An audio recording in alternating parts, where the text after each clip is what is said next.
Good evening, everyone, and welcome back to another episode of Max's Man Cave, episode number 70. Now, this is a refreshing return to form, because if you guys didn't see last week's episode, I highly encourage you to do so. You'll see our alter egos, if you will. Our stream was ransacked by some individuals that may or may not just love everything, and it was exhausting. So it's good to be back. Great to see you, chat, and to everyone here tonight, and for all those who are maybe watching later. Thanks for being here. Tonight, we are going to be going over the documentation of a downfall. And we'll get into what that means and what that looks like in just a second here. But first, Josh, if you could be any fantasy class, like rogue or mage or warrior, paladin, what would you be? I don't even know what half of those are because I'm a comic book nerd. I'm not like a nerd. Like a nerd? Oh, come on. These are just nerd questions. What would be like what would be like a wizard type character? I think you could say mage. A mage? Okay, we'll go with mage. Mage, or maybe a warlock. Warlock deals. Hey, warlock. I'll take warlock. I'll take warlock, but I'm still going to learn how to sword fight. How about that? That's fair. That's coming at you from both sides, baby. Aaron, what about you? I know you're a fantasy guy. You know what all the different classes are. You've even got like hunters and warriors. Hunters tend to have like a pet with them. Whoa! Time out. Yeah. Wait. We need to hit the pause button. How come when you're addressing me, hunters and warriors doesn't come up at all? And then you go down to El Beardo Magnifico and you're like hunters and war. I feel like you're trying to lead the witness here, and I don't appreciate it. If you were a nerd, you'd be like, "Oh, I know, I'm a hunter. I know exactly what I am." But you're like, "What's a mage? What, am I a wizard?" I'm a comic book nerd. I'm not a nerd. If you say hunter, I think of people out here that are like, "Let me go grab my camo. We're about to get us some deer, baby." Oh yeah. I guess. I mean, yes and no. The fantasy hunters tend to be a little bit more distinguished, but okay. But yeah. I mean, you can change your answer if you want. No, I like mage. I'm sticking with it. Thanks. Okay. And if you wanted a pet, you could have a familiar. You could have a, Oh yeah. See, I'm gonna have a black dog. There we go. All right. Why you got to be black? Because yeah. Aaron, you got one in mind? Well, I'm not stealthy, so rogue is out. Okay. Although I am a charming rogue in real life. Can I be an owl bear? Can I just go owl bear? An owl bear. Oh, actually, no. That is. What do you call that?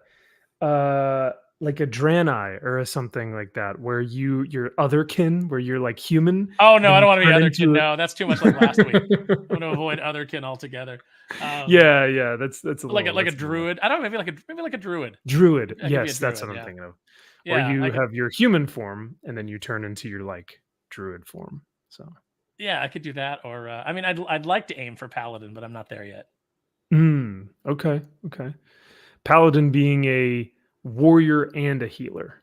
You have a little bit warrior of and a healer. I'm thinking more. I'm thinking more of the nobility behind a Paladin, the desire to sacrifice of yourself for the greater good and for others' sake. But like I said, not quite there yet. So I don't know. Maybe at this point in time, I'll just go barbarian. Okay.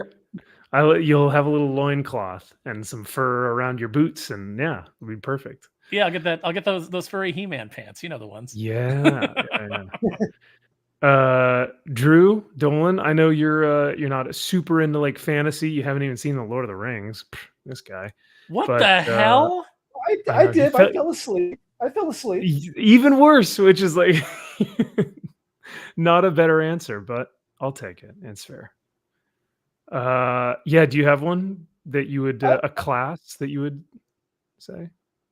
I'll go with rogue because I'm pretty good at sneaking up on people from many times, especially people at the store or conventions. They just have no clue I'm coming. It's like I'm over 6 feet tall, and I weigh up close to 200 pounds. How the hell am I sneaking up on you? I don't understand that. Yeah. So Clearly, I've I got don't a know, but he skill. does it. He does it. He's just there. Like it's just like I don't know. You, Like I turn feel like around, if you're someone, like, yeah, it's like you summoned him.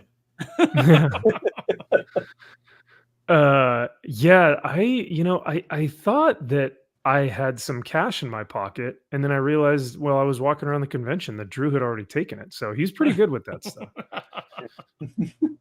I went to go buy a comic, and I was like, I thought I had.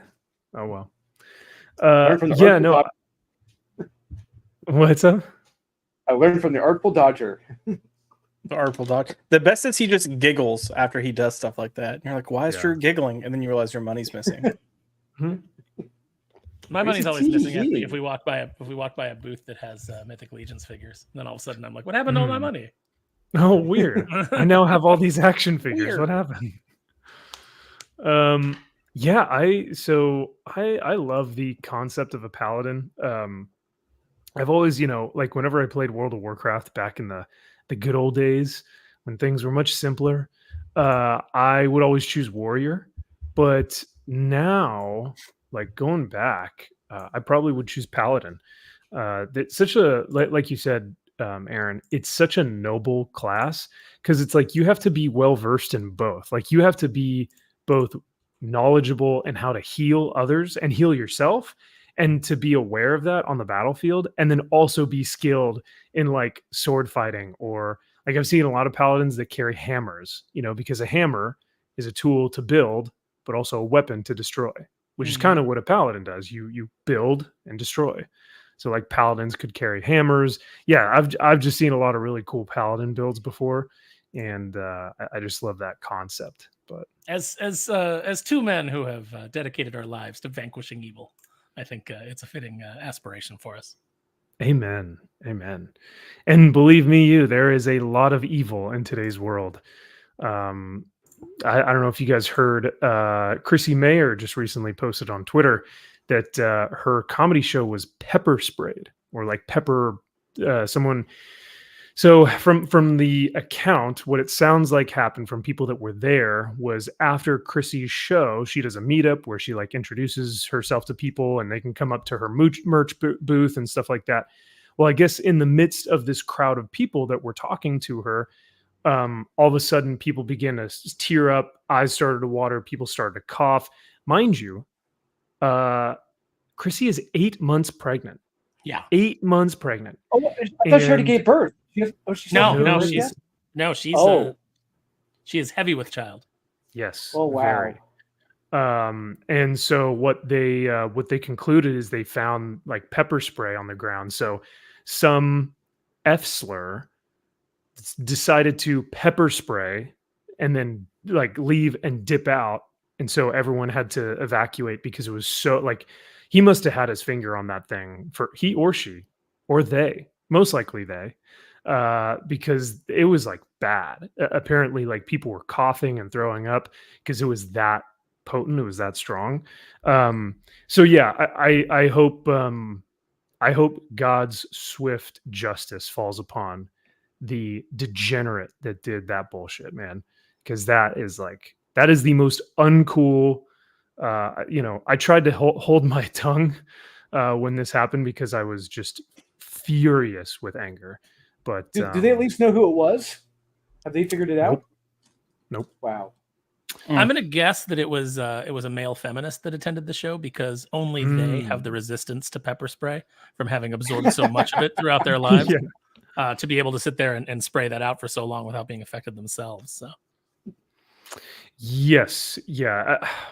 I don't know how they were able to do it, but yeah, I hope that the comedy club had some sort of camera or cameras to see, or a list of people that attended the show or something. They have to have some record. But of course, like from what Gary was saying this morning, is that it was in a very blue state, and we all know that nothing's going to happen. Nothing's going to happen to this person. No, so also we know that blue states don't require you to show ID for anything. So yeah, that's very true. So yeah. Oh God. Well, so we do hope that some some form of righteous justice falls upon the evildoers of mankind, such so that that douche who thought he would pepper spray people, or she, doesn't get away with it. Yeah, it's true. It could be a Karen. Could be a serious Karen. Yeah. Oh well. Men, I feel like, are more prone to violence, but this was just cowardly BS, man. I don't know, man. Considering Josh is weak, I don't know that it's always right. men that are more Right? prone to Oh, violence. man. When we heard about what happened with Josh, we were like, "Whoa, okay." I look. I was a bystander watching this happen. I wasn't involved, but the thing that blows my mind is if you don't like something, that's perfectly fine. If you want to say you don't like something, that's perfectly fine. Doing something because you don't like someone or something that is then going to harm multiple people, that's pretty crappy. Like at that point, you have to realize you're the bad guy. Even if you think that this person's a terrible person, if you decide to pepper spray a room because you don't like this comedian, you're the bad guy. Yeah, and that's the thing, is like this person probably thought that they were righteous. They probably thought that they were like, I'm doing what's right for my people, my community, and blah blah. No, you're the bad guy. You're the baddie.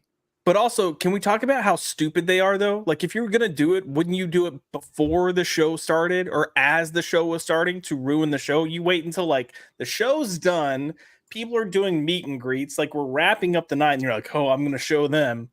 Well, maybe, Josh, they didn't know that they were offended yet. You know, so they didn't have to strike back. You know, it took 20 minutes of processing post-show. Like, we're going to get through the full, session. Wait a minute. I think they made fun of my deeply held beliefs that I absorbed off of the internet. Yeah.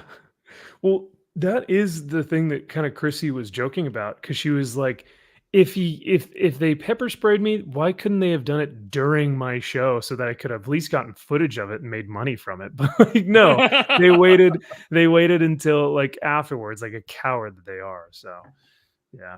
Oh well. But anyway, yes, all that being said, we hope to be vanquishers of evil. And though it does exist out there, because believe you me, it does exist, and we have to call it out whenever we see it. And yeah, at least mention it and see if we can offer solutions. And sometimes when we don't have the solutions, hopefully we can be a source of entertainment and escapism for you guys. But and speaking of which, we have $2 from Lane Kramer. Hey, what's going on, Lane? Thank you so much for the $2, my friend. Thank you. Oh, no. Flashback. I was like, oh, everything is great. We love everything. Oh no, wait, where am I? Oh, kind of hot flashes. What happened? Yeah, what happened? Lane, thank you so much, brother, for the $2. He says, hey, thanks for last week's parody, guys. Lots of fun. Dude, Lane, you bet, man. Like I said, they're hard to get. You know, they're pretty popular. They go to a lot of meetups and a lot of events that they get invited to, a lot of access, right?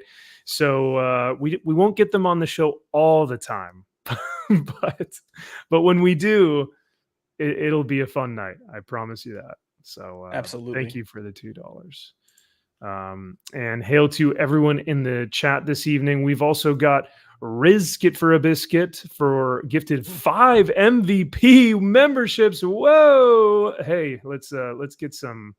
Hold on a second. There we go. 5 MVP memberships. Yeah, buddy. At the risk of so at the risk of sounding like a Luddite, what are memberships?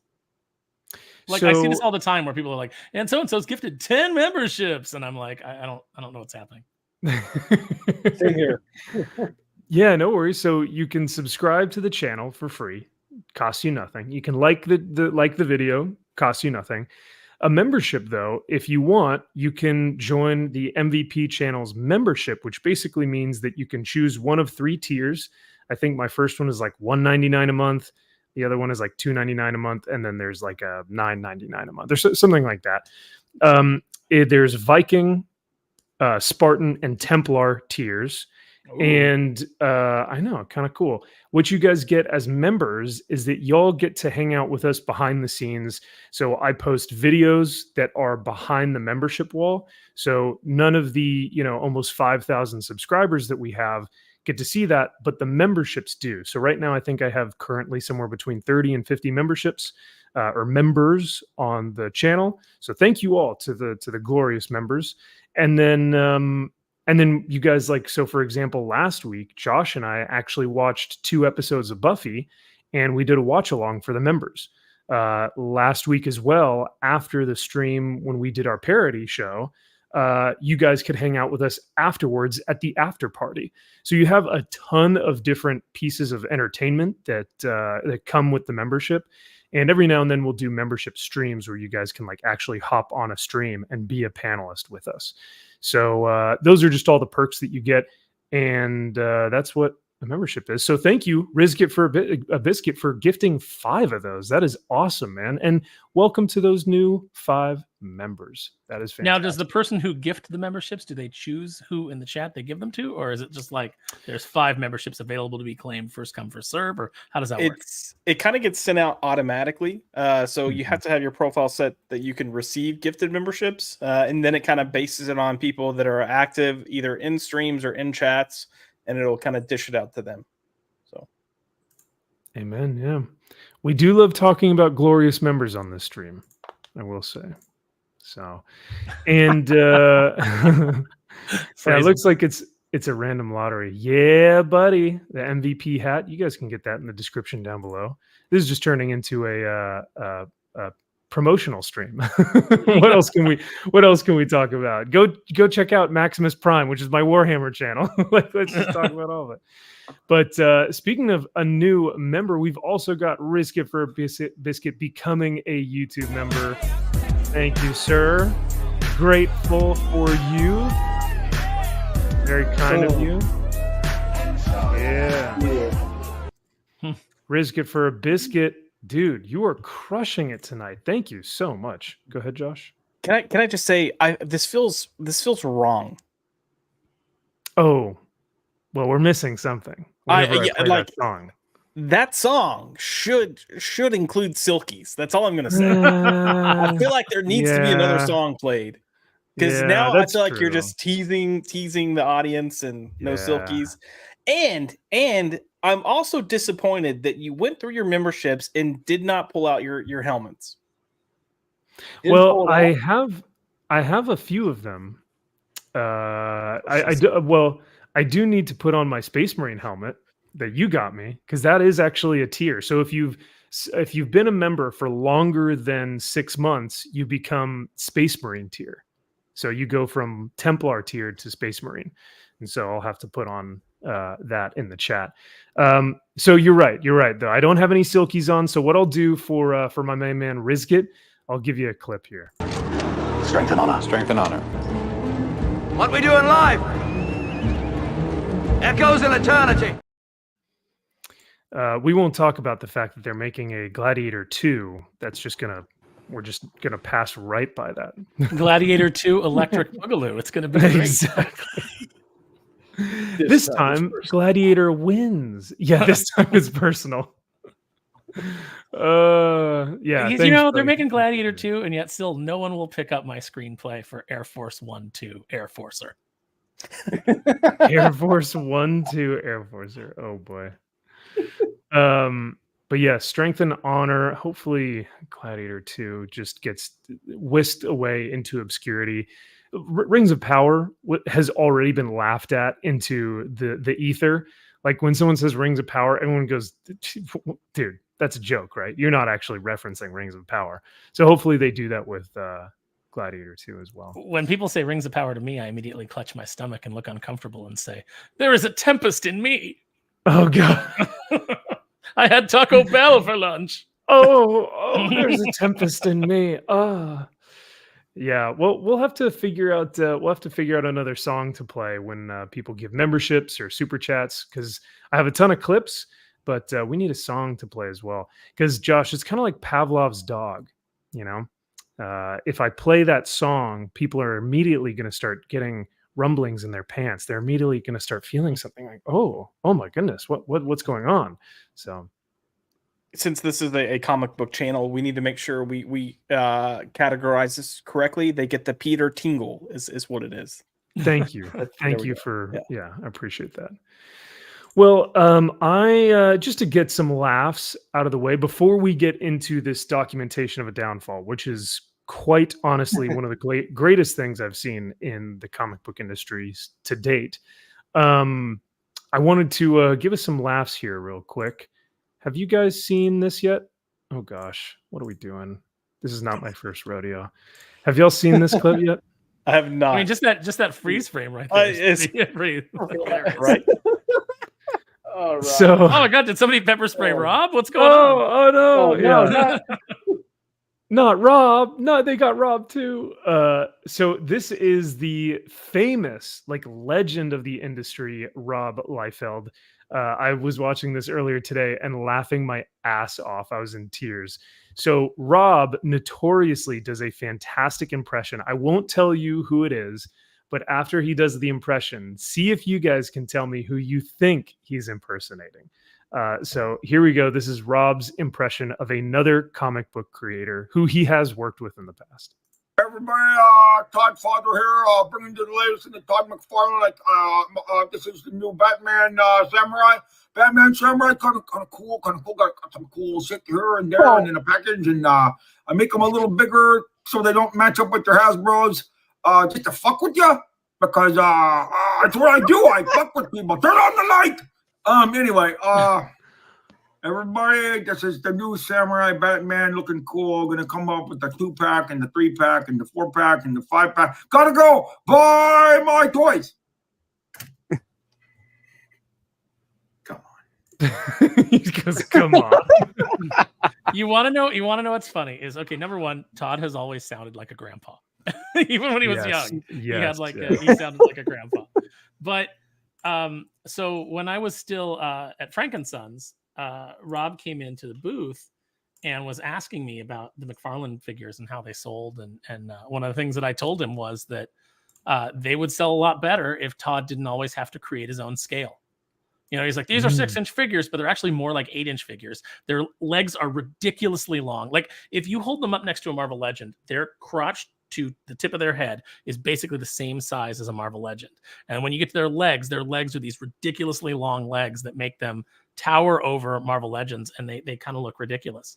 And as much as people, you know, a lot of people would like to get into buying the McFarlane toys, a lot of collectors stay away from them because it's not the scale they collect, and they can't put it on the shelf with their, you know, people want to have Captain America versus Batman, or, you know, Superman versus the Hulk, or, you know, whatever it is that they want to do on their shelves as part of their display. And they can't do it because Todd always insists on his own scale. So it's funny that Rob mentioned that, because he and I have had that conversation. That is, and you know what's so funny is, like, so Aaron and I, not to dox us or anything, but we live in, I won't say specified where, but we live in California somewhere. In the southern part is in somewhere in the southern hemisphere of California. So we see Rob a lot. Like, Rob goes to a comic book shop 15 minutes away from me. Like, is very, very notoriously known for going there and buying Deadpool stuff. So he like, and like Aaron said, he's been at Aaron's shop every now and then to talk comics or talk action figures. So he's not too hard to find. But I thought it was so funny that he was making, well, I think lovingly making fun of Todd, because they've worked together. They started Image together, you know. I loved him kind of giving Todd a hard time. But you're right. Yeah, I think Rob at this point knows action figures so well, knows statues so well, knows these things that, like, when he sees the McFarlane figures, he's like, what the hell is going on here?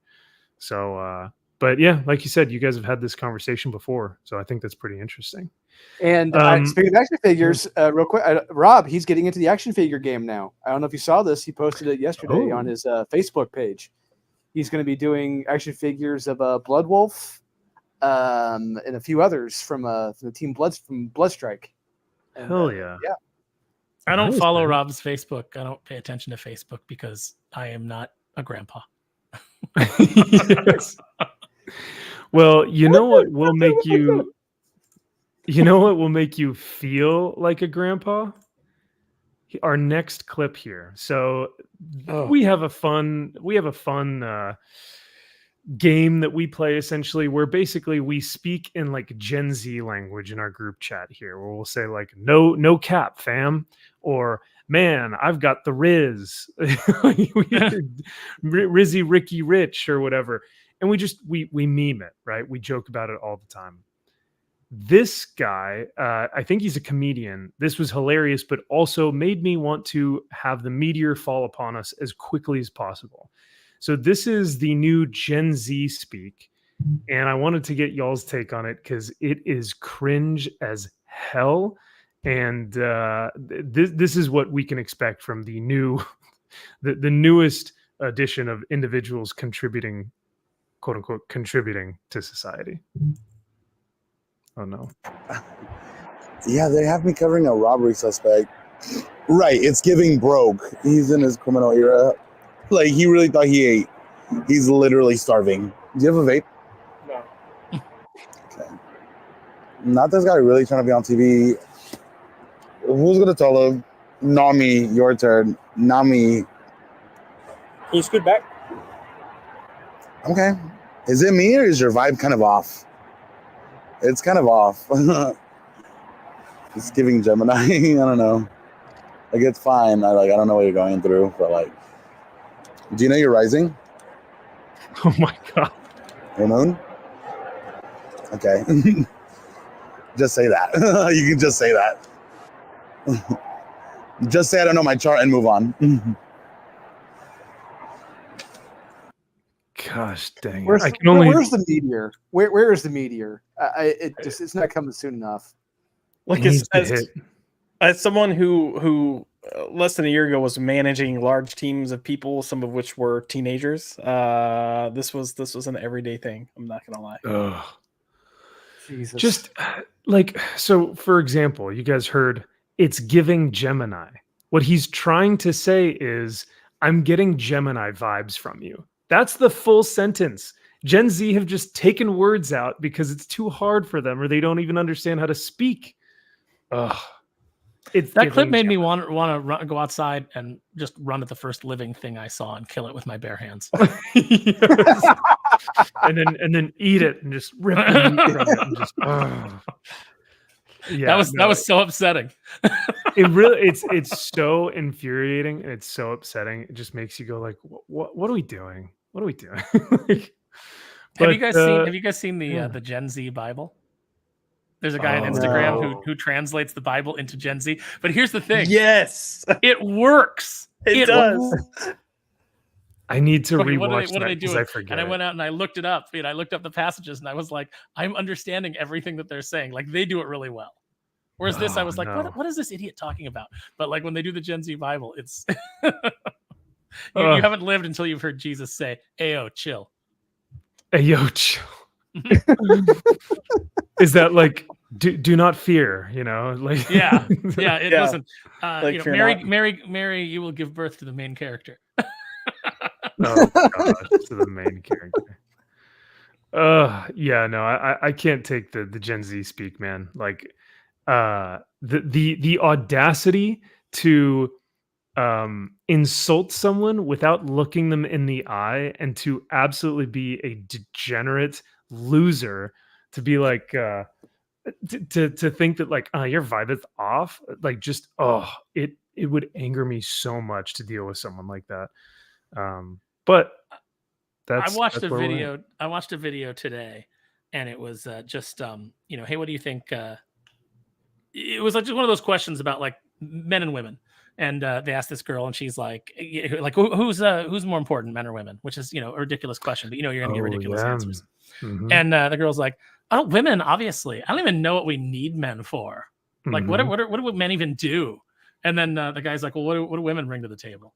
And she's like, we bring the vibe.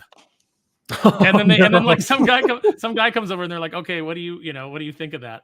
And this young guy is like, yeah, everything that you have, this civilization, the clothes you're wearing, the buildings that you go into, the houses that you live in, plumbing that you use to go to the bathroom, that phone in your hand that you're posting pictures on Instagram, all of that is made possible and maintained by men. Mm-hmm. And it's like and then they're trying to argue that. They're trying to argue that fact, but they have no facts. And that's one of the biggest problems is you have people who have no facts that have these deeply held beliefs based on nothing. And then will actually try to argue with intelligent people that have facts as to why they're wrong. And will never stop and think for a moment to themselves, wait a minute, I'm talking out of my ass. I don't know a damn thing about what I'm talking about. Maybe I should learn some things. That never happens. Like they never arrive at that conclusion. I think, the individuals that are like the Gen Zers in today's society, in the culture, love to have opinions. They need to be supporting something, because they really don't feel like they have a purpose. And so when they feel like they can attach themselves to this like greater thing, they feel like they're doing their part, that they're a part of something larger, that it's giving them purpose. I put a black square in my profile. I'm making the world a better place, and it's just, it's this feeling of superiority that comes with that, though, that is the obnoxious part. And it is really sad that they hold so many opinions and yet can't really back any of them up. Because when you hold every opinion, where you have to be the say end all be all on every opinion, then you can't speak on even any of them. We call that level of ignorance and stupidity Vita Iola's Twitter account. That's what we call it. That's in Gen Z speak. That's what we call it. Yeah. Oh, he's going totally Vita's Twitter account right now. Yeah. I was gonna say, I feel like this lack of knowledge from Gen Z almost requires us playing that Sukihana clip. The musician Sukihana, Suki. No. Pull up YouTube and search Suki, Suki, and magician. Oh boy. What are you getting us into, Josh? It's great. It's great. Just like this is Gen Z perfectly encapsulated. It should be a Suki white girl. Hana gets dragged for confusing the word musician with magician. Oh, I've seen this clip. Wait, what? Yeah. Yes. And hopefully it's just the real clip and not some like commentary on it. Of course, it's probably going to be some dumb commentary. It seems like it's a skit. Like when you watch it, you're like, this is fake, right? Oh wait, no, this is. This isn't it. No? Oh yeah. Let's see. This one? Oh nope. Oh yeah. Oh. Go ahead. Musician. But that's why I'm interviewing you today, so I can get to know you. So I'm a musician. Mm-hmm. What the fuck that mean? Make magic or something? What is musician? Oh, stop, dude. There's no way. There's no way that's real. Keep going. You gotta keep going. You gotta keep going. Yeah, I'm not no musician. I I make music. I make music. What? Music. I act. I'm a TV star too. A young mogul. Just really quick, I think you're confusing. I'm not confusing nothing because you don't know. You thought that all I was a magician or whatever the fuck you said. See, that's what I think you think I said. No, I said musician, not magician. I don't think, baby. I don't think. But see how offended, see how angry she's like trying to attack this white woman. She's like, "Oh, you trying to come at me?" It's like, dude, chill. Listen, you're throwing a lot of big words at me right now, and since I don't know what they mean, I'm going to interpret them as disrespect. As disrespect, yes. Think. What is that? That's ghetto. I don't think. I know. So fuck right off. Like, Josh, you send us the worst clips.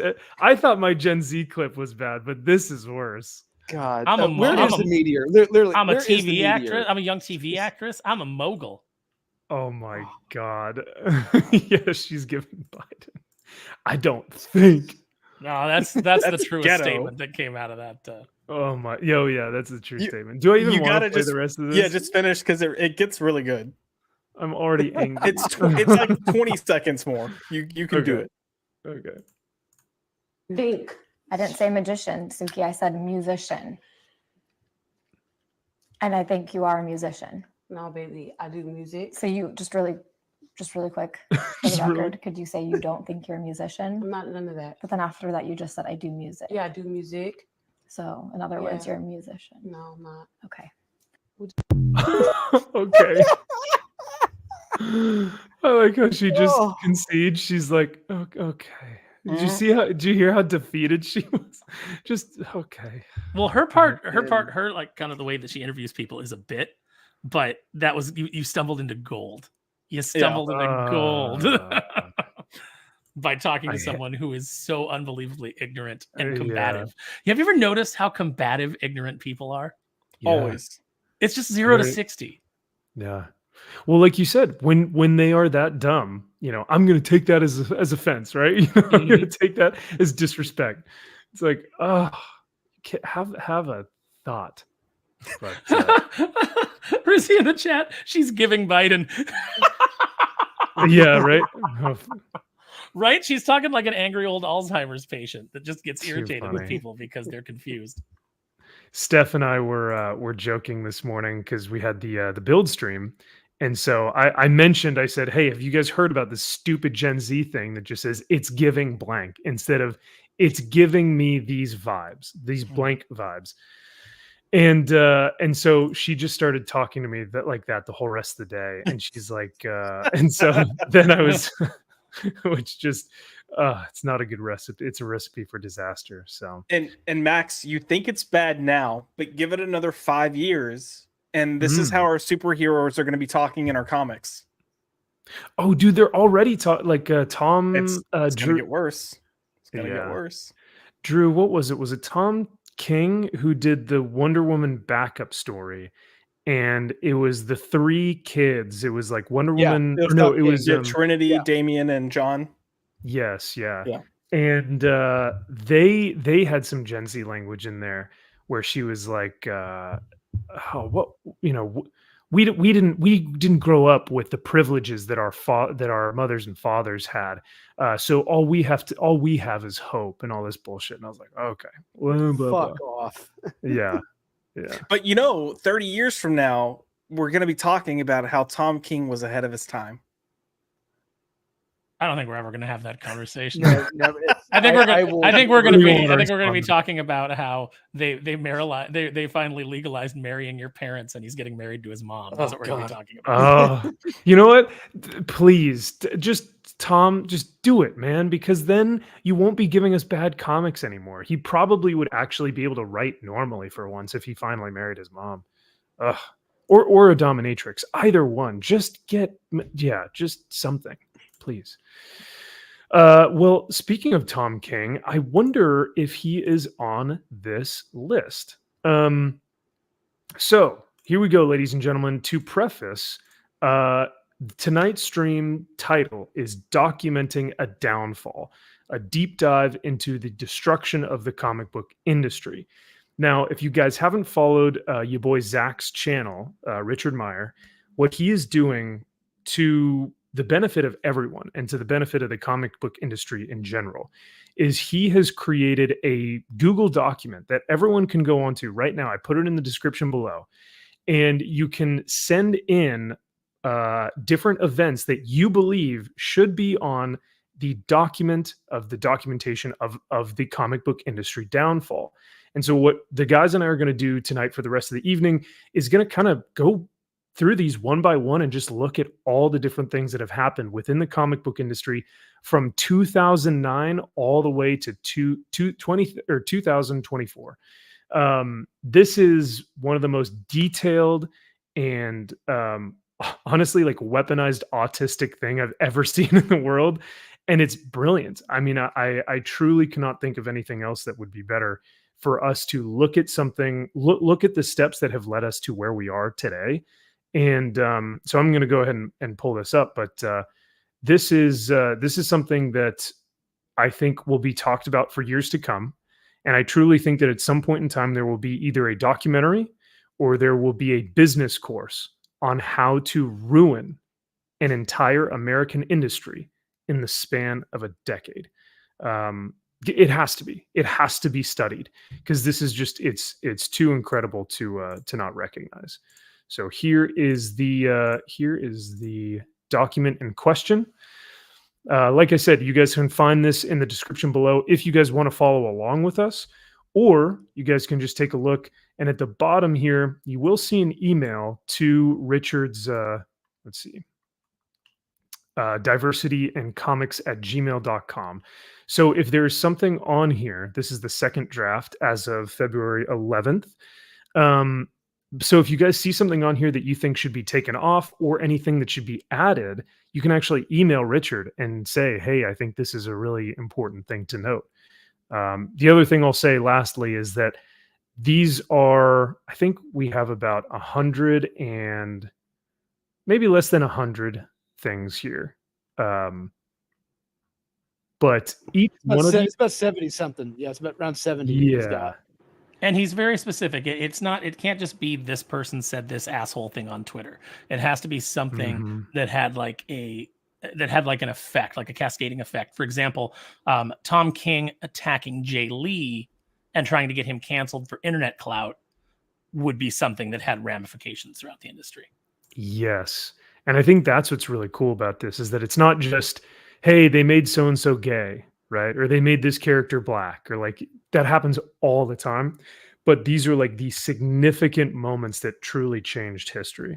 There's one here that I automatically think is missing, which is when Janelle Asselin from Comics Alliance went after, it was either Kenneth Rocafort or Brett Booth, but it was during the New 52, and it was she attacked him in an article saying that he was drawing underage girls too sexy. And then that started a big, big problem. And that kind of like emboldened people who were mentally ill and unhappy within the industry and didn't feel like they had their, an adequate place in it.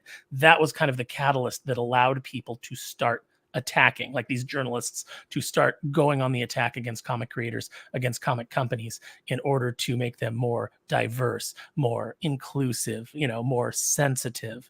I think that was one of the patient zeros because the industry that was Kenneth.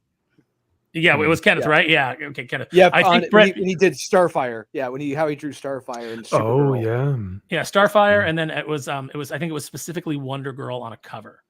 Yeah, it's Cassie, right? Though Cassie Sandsmark. Yeah, Cassie. And then I remember, and the reason that I was thinking it was either him or Brett Booth was because then Brett Booth came in on the defense and was attacked as well. So, there was, you couldn't really cancel people at that point. It wasn't really a concept, but they attacked him and tried to hurt his career because he dared defend Kenneth and his cover. Well, it's not here, and I don't know if we plan on going through this point by point, but we're talking about stuff that served as the downfall of comic books. Even though it sold well for DC and made DC #1, the fact that New 52 is not here should be here. Really? I mean, you have to look at what the New 52 was. It was a complete reset with a like clear change in characterization for many of the characters. Yeah.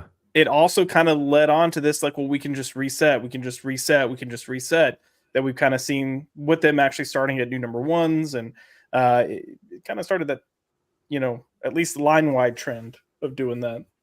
Which then catalysts into DCU, which was DC's big initiative of you are represented in our comics. So was that what they were trying to do with 5G? 5G that never came to fruition. This is this is before DC Rebirth. This is when they made Superman like a buzz cut biker with the Superman cape on his wrists, and like Hal Jordan had like a power fist glove, so he was good at fisting things, and and then Black Canary was lead singer of a band. Lobo, that's when you had like emo Lobo, Lipstick Lobo, yeah, baby, I remember. Yeah, that. And you had Batwoman, or I'm sorry, Batman penetrating Catwoman on a rooftop in the first issue. Well, that was New 52. New 52. Okay, well. Okay. That was Catwoman. I think Catwoman #1. Yeah. Okay. What were you guys talking about? Yeah, the very end. Yeah. I thought you guys were talking about New 52. I mean, I did reference New 52, and then I mentioned the DCU, which was probably I guess 2015, 2016, somewhere around in there. Yeah. Yep, right around there. So I think Mark in the chat brings up a good point. Is that one thing that I did not see on here either is when review sites began to give their critics a limit of how high or how low they could score comic books. Now, I won't mention names because I know that we have a lot of friends within the reviewing like space that do actually write for a lot of these websites, but they can speak for themselves and say that, yeah, a lot of these sites will tell you you cannot give this book anything lower than an 8 or a 9, right? So Yeah. you're artificially inflating reviews to push comics on people that are not selling. Like that's a major issue. yeah, if there's a lead that falls under this diversity umbrella, you cannot Mm. give their book a low score. If the creator falls under that diversity umbrella, you cannot give this book a bad score. So look, I'll even speak to this because I personally like face this, and I'll even throw some names out there because I don't mind talking about it publicly. But you know, myself, Jay from Batman News, he faced this from some other sites wanting to try to pull us in. We've had Jim from Weird Science, Gabe from Comical Opinions and Weird Science. We've all had different sites or publications reach out wanting us to write reviews for them, and then start a conversation, and then within the conversation would find out like, oh, you can't give books a score below a 7, sometimes an 8, or if you are going to score a book below that, you can only do it once every 10 to 20 reviews. And it wasn't even a like diversity thing. It was more so of, we want to stay in good graces with these publishers. Also, AKA, we would love to write for these publishers. And that's really where it stemmed from. But I'd say we started experiencing that probably 2015 is when I can think of it kind of hitting out there, 2015, 2016. So yeah, well, let's what if we set some rules on the company? You can't release a book that's under an 8 in quality. I like that. That's it. Well, the thing is, they think that they are well, I don't know. Do you guys think that they're producing like I would argue that I think some of these creators are sniffing their own farts and they truly believe that they're producing work that is as good as an 8, 9, or 10. I don't know. Creators, sure. Everyone's telling them that they are, though. That's the thing. And there, when you get in this echo chamber, when you've got all these multiple sides saying your stuff's amazing, when you've got all the people around you saying your stuff's amazing, when you got all your friends around you saying your stuff's amazing, you're gonna think you're doing a good job, and you're gonna think that whoever dislikes your stuff just doesn't like the quote unquote risk you're taking with the character or the change you're like. They think that person has a problem with that specifically, therefore they dislike the entire book. And this is why I also make such a big case of, if we're going to come on and we're going to shit talk things, or we're going to talk about why something doesn't work, you got to go through the spectrum of why it doesn't work. And that's why I hate all these people that are like, oh, it's garbage, and just leave it at that. Like, fully explain why, so these people writing these books understand you're just not bigot number 32, and that's why you don't like my book. Well, this is why I hate when you get the reviews too that are like, "Oh, dude, look at this thing, it's woke." And that's what we were talking about. We were talking about Madam Web, and I was saying like, I'm seeing all these reviews that are like, Sony's woke spider girl power movie, and I'm like, that's not what the movie is. Barely woke. Yeah. It's just because it has 4 female, just because it's female centric does not make it woke. Just Agreed. because a movie has black people in it does not make it woke. What is wrong with you? Like, it's just as bad as like these people that use the the bigot label to smear anybody who doesn't like what they're pushing. When the other side is like, it's woke. And that's just your go-to without any kind of like dissection. Like, what do you Chris Stuckman? You doing a review without doing a review? Like, I don't really feel like I can review things, but let's all just celebrate film. That's my review. Aaron, don't you know that like Marvel has always been woke, because in 1998 they released Blade and it had like a black protagonist. It had Blade as the character, so it was pretty woke of Marvel to do that. They've always been woke. So woke. It's like, oh my god. And you know what I'm very interested to see within the next few years. I think it's going to happen because people are already seeing through this facade. But like people on YouTube, people on Twitter who have gotten away for the past decade of just reading articles and just being like, oh yeah, it's woke. No one is going to listen to that shit anymore, because people are going to be able to critically think for themselves and go, wait a second. I really like this thing. Or they're going to say, I didn't really feel like it was woke. Tell me why. Give me the exact reasoning, which is why I like Mahler's stuff so much, is because he can do both an in-depth analysis of why this thing is objectively poorly written or poorly filmed or whatnot. But he can also say, hey, yeah, this social messaging sucked. It's stupid and it doesn't work and it doesn't fit the narrative. So he can do both, as opposed to just another YouTuber that we all know that just goes it's woke. It's like, you're not doing anyone any favors, and it's honestly hurting the industry more than it's, helping. Now, of course, when something is quote unquote woke or socially inept, like, or culturally inept at telling stories, we'll call it out for sure. I mean, the guys and I on Friday nights, every time there's a Tom King book or a Tom Taylor book, we call that shit out because it's stupid and it has no place in the book. But when it's over, it's the boy who cried wolf. If everything is woke, then nothing is. Yeah, and don't do that thing. Like, I can't stand it when they're like doing that thing where they're like, here's this comic and it's woke. And it sucks. I haven't read it, but it's woke. And it sucks. And it's like, and it's like, that's like every video. You didn't watch the thing. You didn't, at least when you go and you watch a video by Mahler or by Disparu, you're going to get the in-depth analysis, but that they actually sat through the thing to write it, because they're going to go through scene by scene and tell you what doesn't work. Yeah, they don't just read an article and call it a day. Yeah, right. Yeah. So, I mean, it's this Blade. Cal and I saw Blade in theater last night, and let's just say, that's right. There's a protagonist in that film that would never say or do the shit in that film today by Marvel standards. Never ever. Are you saying that he would never say this?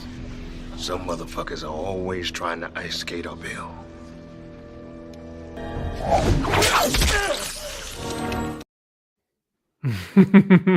Yeah, and just that act of kicking a needle into someone's head, that's too violent for Marvel. You can't be doing that. That's too mean. Now listen, true. Come on.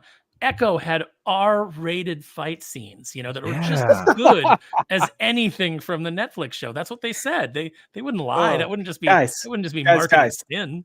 Echo had one R-rated fight scene. Oh yeah. No, Josh, episode 1 right off the start. But no, you're forgetting about the end scene where she finally recognizes that the power and her legacy has been within her the entire time. And so then the old lady, knocks out the guy and is like, yeah, I have the powers of my people. That was a fight scene, right? The powers of our ancestors are echoing. Oh, echo. Yeah. Brave star. They're echoing in our vaginas out. I like it when she looked up to the sky. And she looked up to the sky and she saw Brave Star and his power set. And then she said, out of the way, you, because he was a man, pushed him aside. Yeah, that's right. There was her great grandma who played a game that Native Americans didn't play. And then we're not getting into this. Carry on. Do we want to go through this like bullet by bullet? No, here's what I want to say. I want to say something more about Echo before we move on. Oh, yeah. Oh, no. Please. Like, if you asked me like what I would have done differently, and I didn't, in full disclosure, I didn't watch Echo, but I feel okay saying it's woke. It's woke. I didn't watch it, but it's woke. I didn't watch Echo because I respect my time more than that. But if you asked me, what is something you would have done differently from what you heard about Echo? One of the first things I would have said was, well, you know what? I would have had her come up against the Kingpin. I would have had him pull her leg off, her fake leg or prosthetic leg, beat her savagely with it, and leave her for dead. And then the rest of the show is her overcoming how broken she feels by being defeated, and also training herself to go back up against the Kingpin, so that she actually has an obstacle to overcome instead of just syncing up her period with all of her ancestors and gaining all of the powers. And I'm willing to bet you would have kept her original power set from the comics. I would have, yeah. So when she came back, she would have known all of Kingpin's, all of his fighting moves, and plus Daredevils and whoever else that she had come across. Which is actually a super badass power set. Like, I think people don't give credit to Taskmaster or that type of skill set, because the fact that you can basically watch someone and then instantly gain the skills that they have as a fighting technique or whatever, that's pretty badass. That's a good skill to have. So or that Not you by can Hollywood echo. standards. I was about to No, say. no. You can echo someone else's fighting style, but no, it has to echo. Now, hear me out. I will say, I think that there could have been something cool somewhere, because this is the weird part. I like that there is some sort of legacy. Because like when I think of like, what if there's a hero who can tap into the legacy of his forefathers? So you have like a medieval knight, you have a soldier from World War II, you have a captain of a ship somewhere, and you go down his lineage and his legacy, and he looks at these great men before him, and he's like, man, if only I could be like them, if I could learn their skills and their attributes, right? So there's something there, but how they did it with Echo just seemed very shoved in just last minute, and just like female power, she just gets all the powers from all her ancestors. It didn't feel fleshed out, because I feel like there's something there that's cool, but I don't know. Am I crazy for saying that? Or I mean, they were setting it up from the very opening scene of the show was her ancestors, and they were Right. each episode started with a different ancestor and showing them embracing their power. So, but the problem is it wasn't fleshed out well enough from a narrative standpoint that it like hit home, and that show was chopped up so much it just wasn't executed well. Like, it was clear what they were doing, it just wasn't executed well. Yeah. Well, let us get back to this document here, and I'll just kind of read through some of these, and if there is anything that you guys want to talk about, we'll stop on it. But yeah, this goes back all the way to 2009. So the first draft that Richard actually made was was line 6, 2010, December of 2010.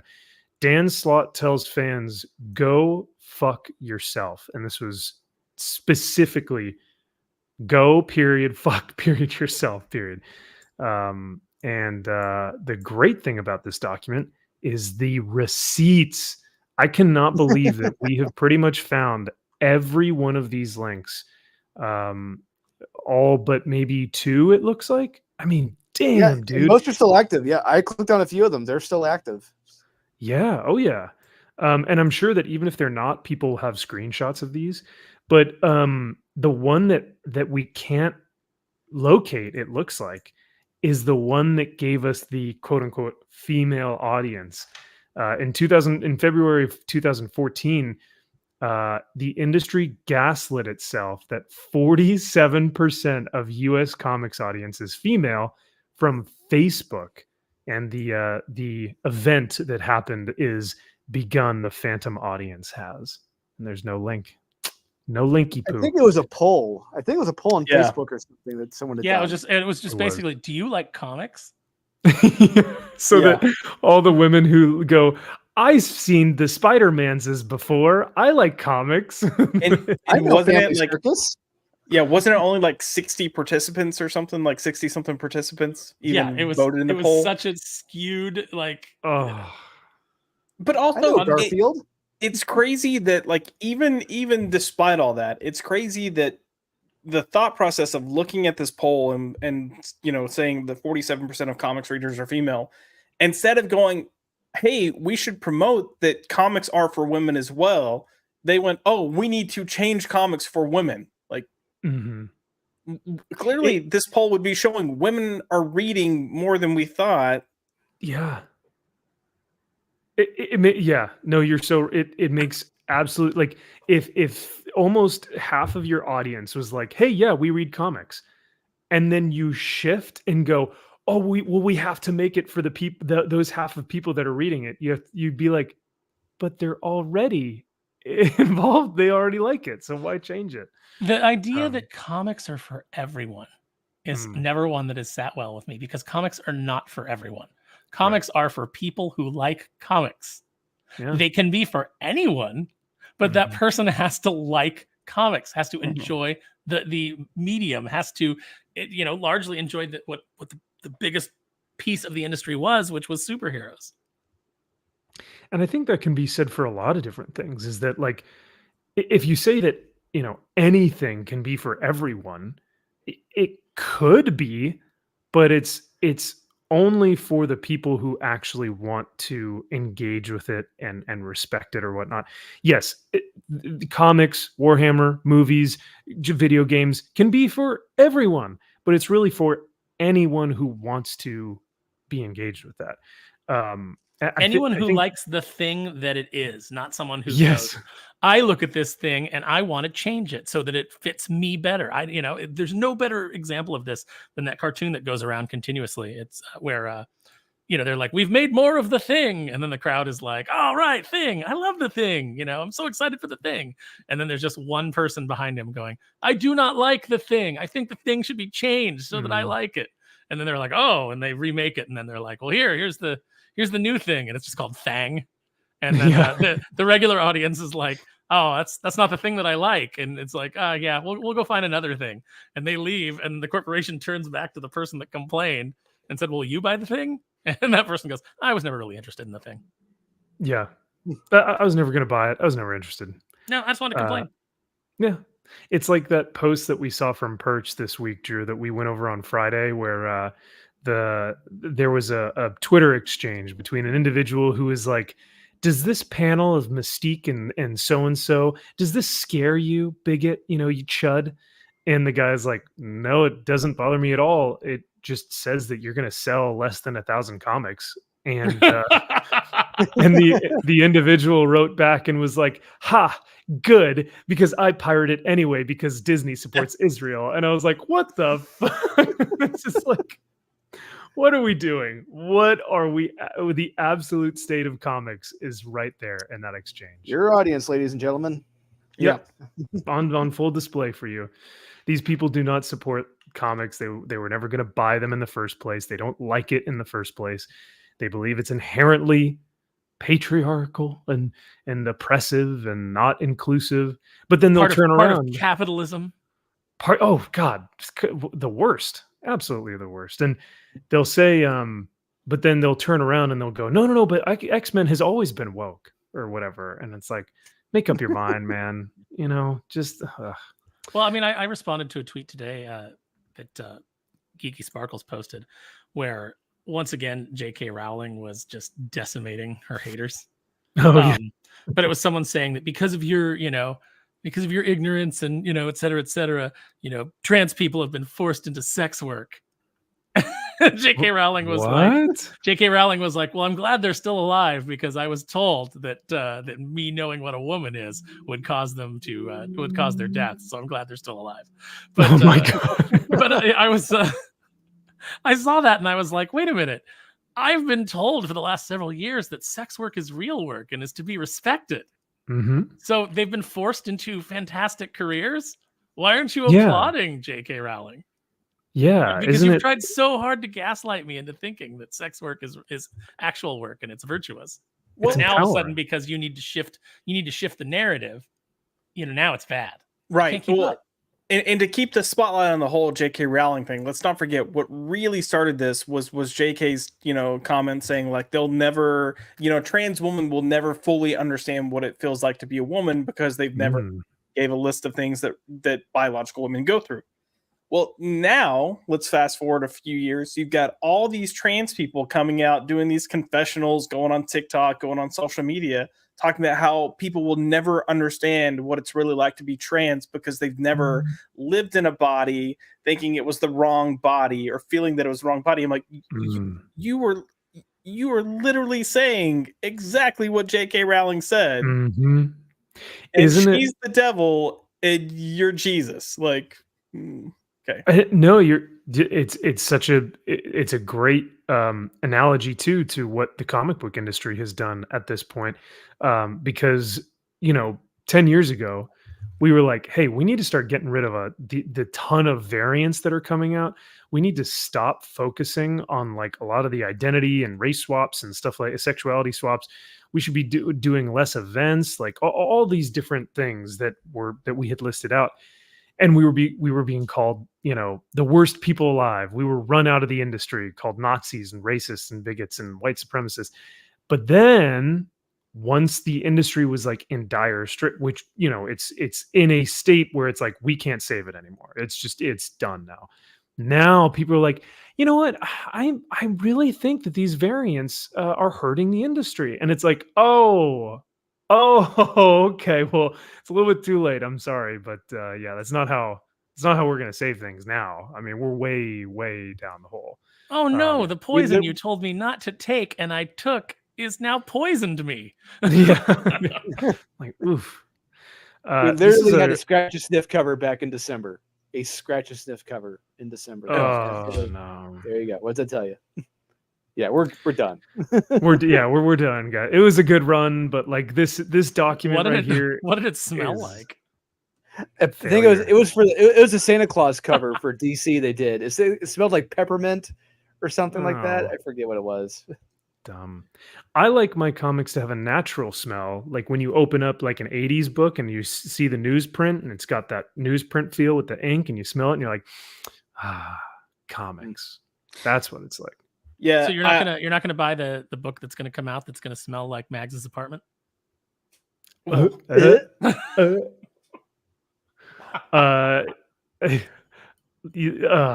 was about to say like yeast and marijuana would probably be the first things that come to my mind. You forgot and BO. And black okay. Moving on. Next topic. We almost killed Max. Oh no, I can't do it. Flaccid brings up a great point, brother. Yeah, and I think that this is with any industry right now. Look at video games too, but Flaccid says it's all about power because comics and comic book movies are popular. They want to control it and drive the cultural narrative. Richard Meyer had also posted something that I thought was really interesting, and it sounds hurtful, but I would wonder how a lot of the female audience would react to this. But he said that women tend to like things when they're popular because they're popular. And I think it was, Aaron, does that sound right? There was maybe something else that was added to that, but that sounds pretty close to the quote, if not exact. Yeah. So I am interested to see, like, I would like to get Steph and Kara and X-Ray Girl and ask them, do you guys think, like, the women in nerddom that you've seen, do they like things, or do they like popular things because they're popular when they're popular, right? Or like things when they're popular because they're popular. Yeah, it's something to that effect. But I really think that can be said for a lot of like fake geek girls and guys. It's because it's popular. It has that power effect where I can now influence the culture. I can now be part of the culture because this thing is now popular, which is why, and people hate me for this, you know, my video did not receive great feedback when I put out my Warhammer video, but I'm fully of the belief that if Warhammer ever becomes mainstream and popular, it will fucking fail. The hobby will suffer, the licensing will suffer, the industry itself will suffer, because it will become mainstream, it will become popular, and people will destroy it. How can anybody dispute that when you have the model of D&D? That's exactly what happened in that tabletop space. Yeah. Is Filthy Casuals came in and they decided that it needed to change for them. They didn't want to play the game as is. They wanted to alter the game to be for them instead of creating their own thing, because they can't create. All they can do is destroy things that exist. And now to attack someone in the D&D game, you have to ask for consent. Is that right, Aaron? Is that what I think that was something like that, or like there was something about the mind flayers, them being triggering, because it's literally body horror, you know. So they'll grab a hold of you if they get if they roll and they get a critical hit, they'll grab a hold of you and their tendrils will reach into your skull and pull out your brain. Yeah. And so they had to adapt rules to that because some people found that triggering. Oh my God. My dad used to pull my brain out. Yeah, and he left it out, and that's why you're the way that you are. Oh man, it was never put back in. Yeah. All right, so let's see. This is kind of interesting. The first one on here. So the thing that set it all off, and I know that Aaron, you had spoken about this a little bit earlier, that you think it might have been even earlier than this, that the start was actually with what's her name, calling out Brett Booth or Rockefort. Well, I think that was probably like, when was the new 52? Was that 2011, 2012, somewhere in there? Yeah, 2011, 2012. It's somewhere in there, but I think that is a huge component. I think that's patient zero for the activists from the Comics Alliance website, and they were activists infiltrating the comic book companies, like getting clout online and then infiltrating the comic book companies and changing what people liked to what they thought it should be. For example, I believe it's Andy Corey who said that things wouldn't be right in the comic book industry until Captain America had a boyfriend.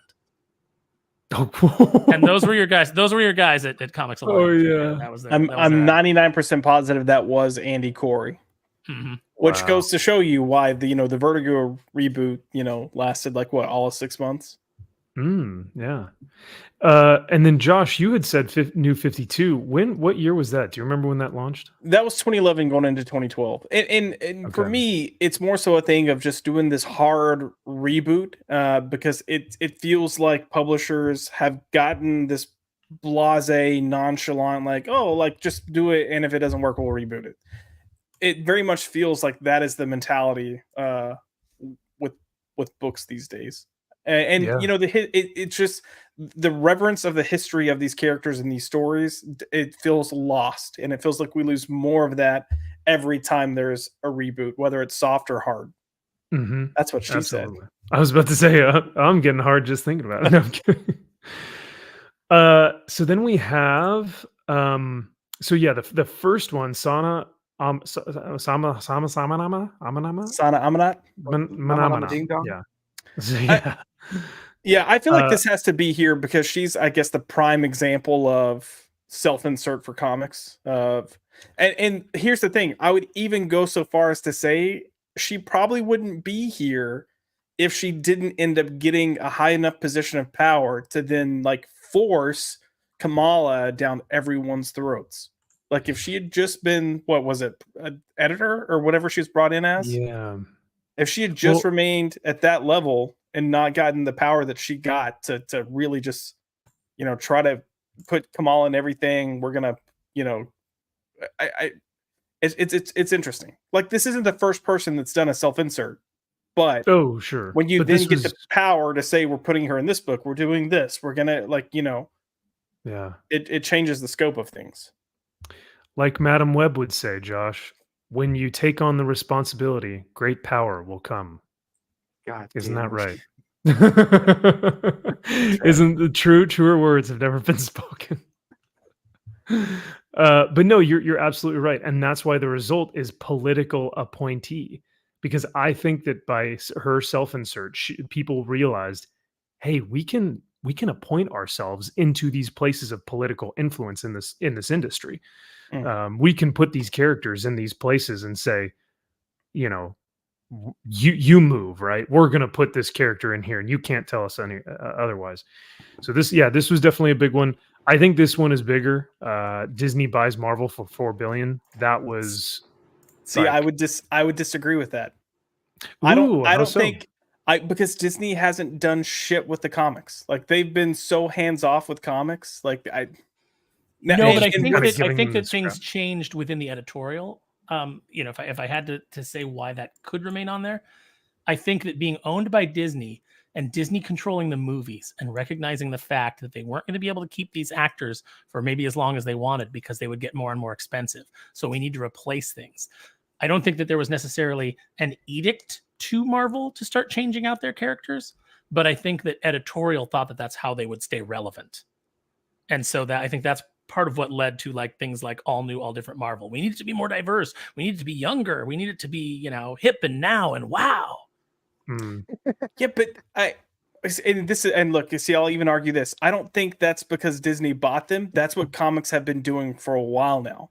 And it's not even comics. It's industries in general. Industries are getting so focused on finding the quote unquote new customers instead of just saying, these are our customers. And hey, this is why you might like this. Kind of my point earlier. It's like, we got to find the new. We got to find the new. We got to find the new. Let's look at demographics and let's see who's not reading this. Oh, it's these groups. Focus on these groups. To me, it's not a Disney thing. It's a companies are, corporations are going to be a corporation. That's true. And, we did see Bud Light decide that, hey, what would be a huge demographic for us? the lady man cosplay, demographic. Let's the get that 1% of going. the 1%. Yeah. Mhm. Yeah, and I think at least for me, Disney buying Marvel was a bigger thing because when they started producing the films, even though it may have not directly influenced the comics, I still think it had follow-on effects because the result of this is, as I've highlighted here, is Marvel becomes lifestyle brand for women. There was actually a case study in one of our classes that we recently did on Disney, but it was when Iger first got into Disney, which was in 2004 or 2008 or something, 2009 maybe. It was something like that. But basically, when he took over, he immediately started buying these things like Star Wars and Marvel because he knew that Disney was a female brand, and so he wanted to buy male brands to try and get that other audience. But what he neglected to do was then follow through with that. I call it a creative decision, even though it was a business decision. He forgot to follow through. And then you had the inmates running the asylum. So then the individuals that were at the bottom were telling him, this is how we're going to run these comics. This is how we're going to run these movies. And he just said, sure, I don't care. Yeah, because all he knows how to do is acquire. He's not actually a creative person, which is why he had to get rid of John Lasseter, because John Lasseter is a business person and a creative person and could have been next in line to run that company and it would have been far more successful than what you're seeing now with Disney, of course, and we've talked about it several times, is that everything that Bob Iger put into play in his first several years within the company and all these decisions that he made, they're all now, they've hit the cascading failure point. For a while, Disney was so successful that things could coast, but the coasting is over now. There's nowhere left to go except down. Yeah. So I love that we're watching you toggle through your tabs, Bax. Like, oh, could you see me toggle? Oh, my bad. Yes.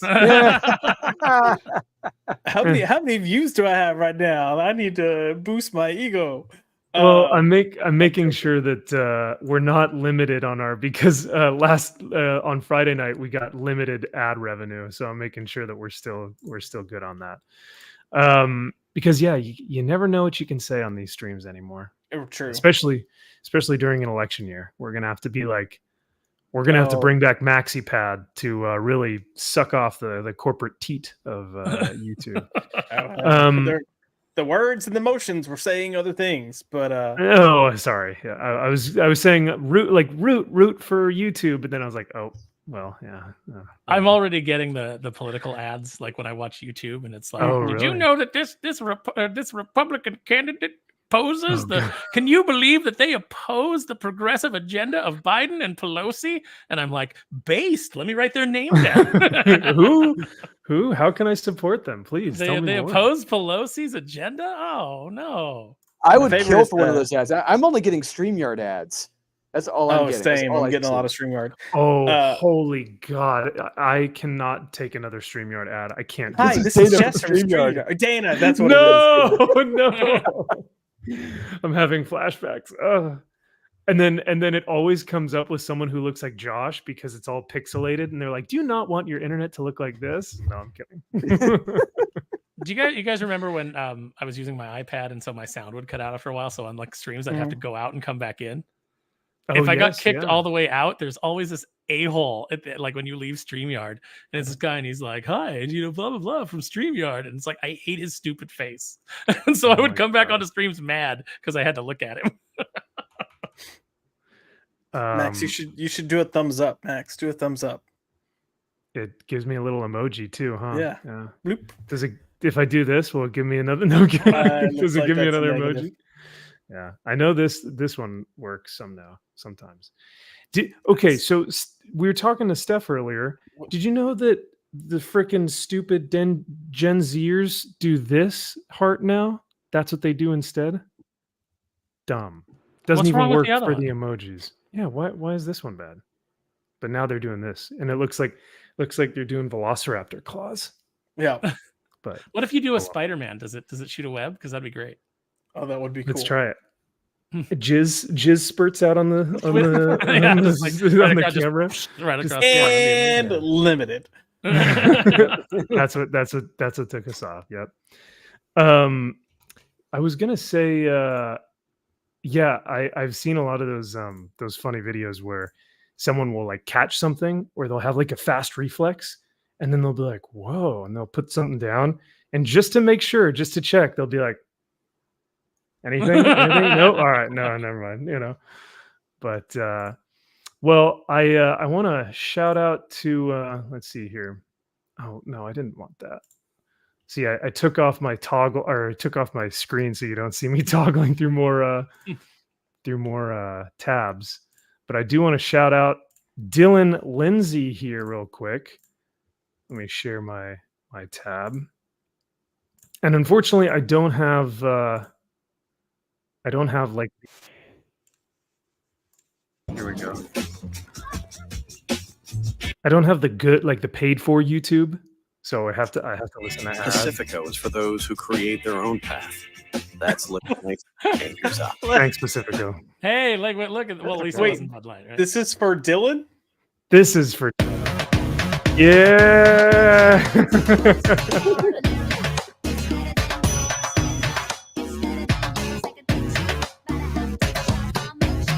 Dylan Lindsay for $5. Thank you, sir. He says, "Hello, everyone." When that makes Disney, me want to go. That makes me want to run out and buy some comic books when I hear milkshake. I know. oh, I wonder why. La la la ding. I love the ding. He says, "Hello, everyone. When Disney bought Marvel, they no longer had to worry about comic sales. They could worry about activism instead of profit." Damn. Yeah. Well, I mean, when you are a comic book, when you are selling comic books and you have a trust fund, basically, when you're a trust fund kid and Daddy Disney, Mommy Disney is just like, "Sure, kid, just fucking do whatever you want. I don't care." And they're just giving you money to spend, and you're just making these terrible comics. Of course, it's going to go the way that you think it goes, which is the downfall of an industry. So, Dylan, this is a great point, and thank you for mentioning this, because yeah, it's 100% true. At least I think so. I think that the creators, the editors, everyone within the industry said, "Hey, now that we're getting backed by Disney and Warner Brothers and all these big conglomerations of production companies and stuff, we're getting money like crazy. We don't need to actually make good comics. We can just live off of trust fund, dad, mom, whatever." Yeah, So, it's Marvel is basically Tony Khan at this point. Just and the Marvel Comics is AEW. It doesn't have to be profitable. It doesn't have to be good. Because it doesn't matter. It doesn't matter. We can just spend money on it. Yeah. Well, shout out Dylan Lindsay, dude. Thank you so much for the 5. We greatly appreciate you, and for that, I will give you something that Disney hopefully won't be able to touch in the near future.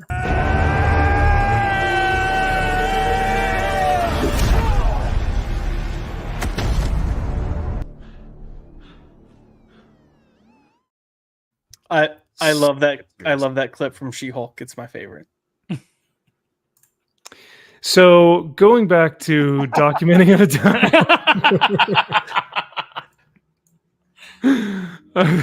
Gosh dang it.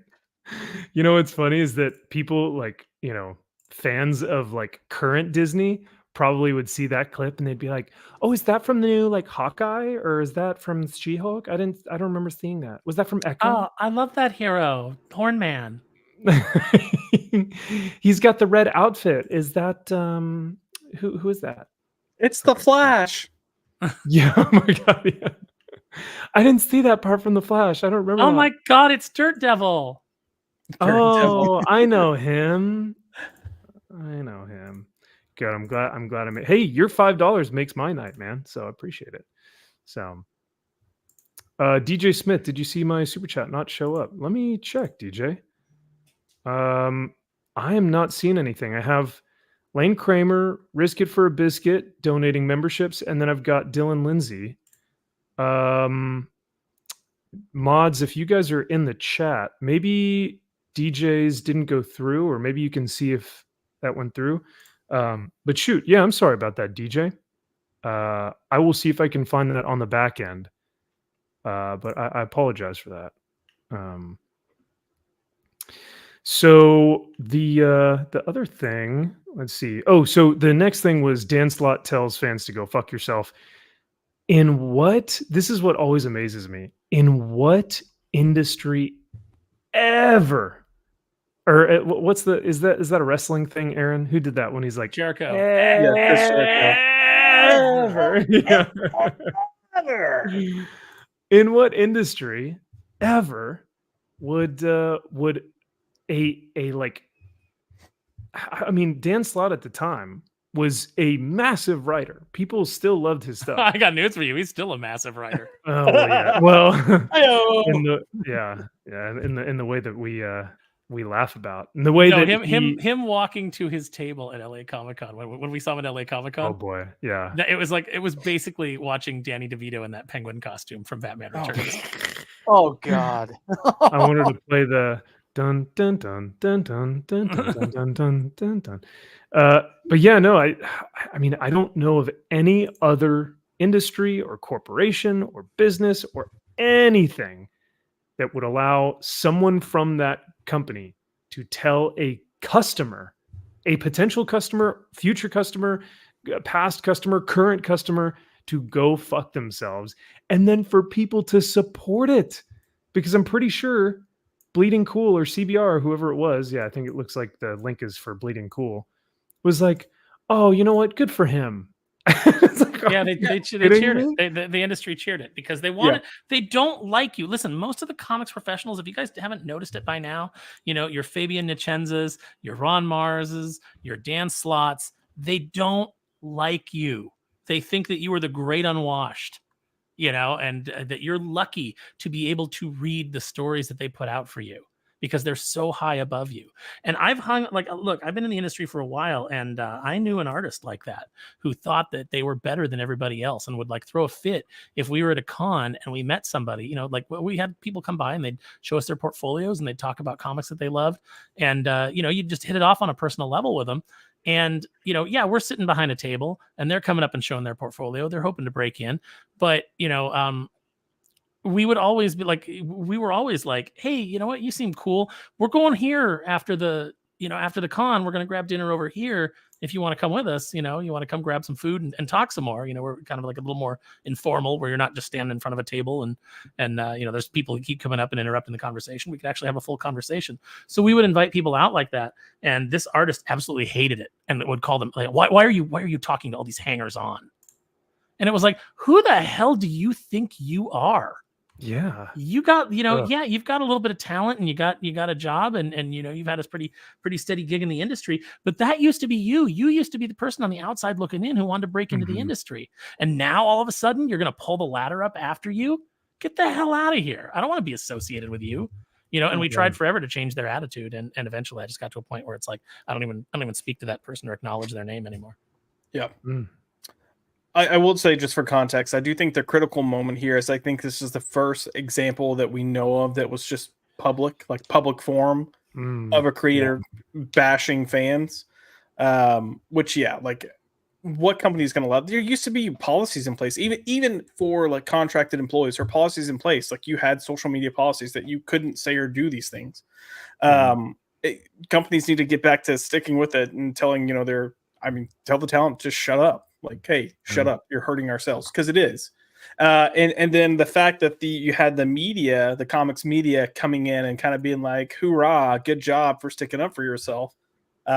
It's funny because, you know, they have now been rejected by the comics industry. So I bet they'd have a different opinion now. What are you talking about, Josh? The Beat is hiring. The Beat is hiring all the time. You don't want to. You don't want to go out to a con and then write an article about it and get a token payment.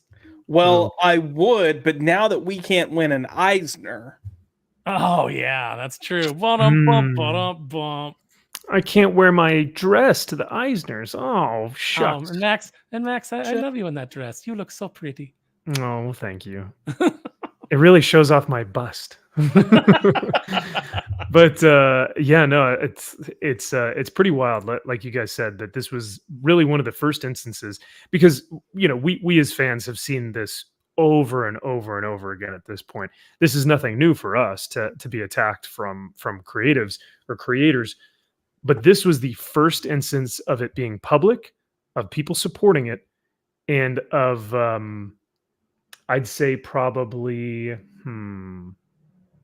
of the demonization and the weaponization of fans. I think that's why this is so important. Why this particular attack is on here on the document, because like I said, there are thousands of instances that we can go back and go, oh, you're just a toxic this, or you're just a Nazi this, or whatever. But this was like the first instance of a top name creator, top build creator at the time, doing this to fans. Frank Miller canceled for opinion on Occupy Wall Street. The result was silencing dissent. Drew, why was this one? He was speaking the truth. Do you remember? I mean, yeah, I remember. I was in the military. I was reading the articles and everything about the Occupy Wall Street movement, and I was keeping on. I distinctly remember the heads of the movement were having their meetings at the Bank of Zurich in New York in the front offices. It's like, are you fucking kidding me right now? You're rebelling against these banks. You're having your meetings in a bank.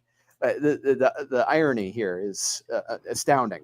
But just Frank Miller was speaking the truth. I mean, these were a bunch of jackasses getting together doing this shit. They're just overprivileged jackasses. A pack of louts, thieves, and rapists, an unruly mob fed by Woodstock-era nostalgia and putrid false righteousness. These clowns can do nothing but harm America. Oh my God. Wow.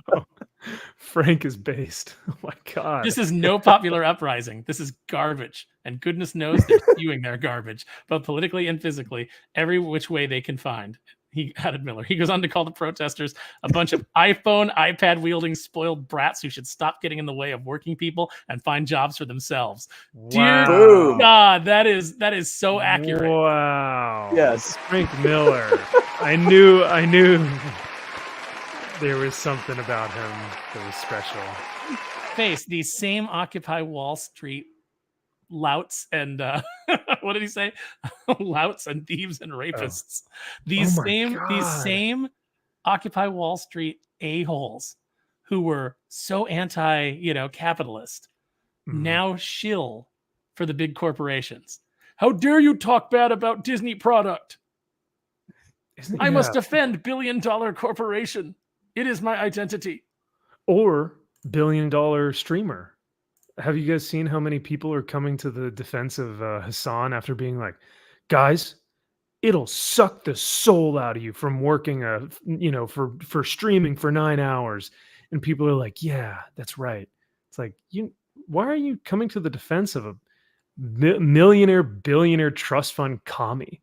Like, are you guys really like, that's the hill you want to die on? All right. Hassan, you would have to have a soul before it could be sucked out of you. Ooh. Yeah, that's a very true statement. So yeah, I forgot. So I initially thought this was when Frank Miller was canceled from the convention because he had written Unholy Terror. And people were like, "Oh, it's an offense to brown people or whatever," and it was like that was a few years later. That was a few years later down the line. And I think that's actually on the list as well.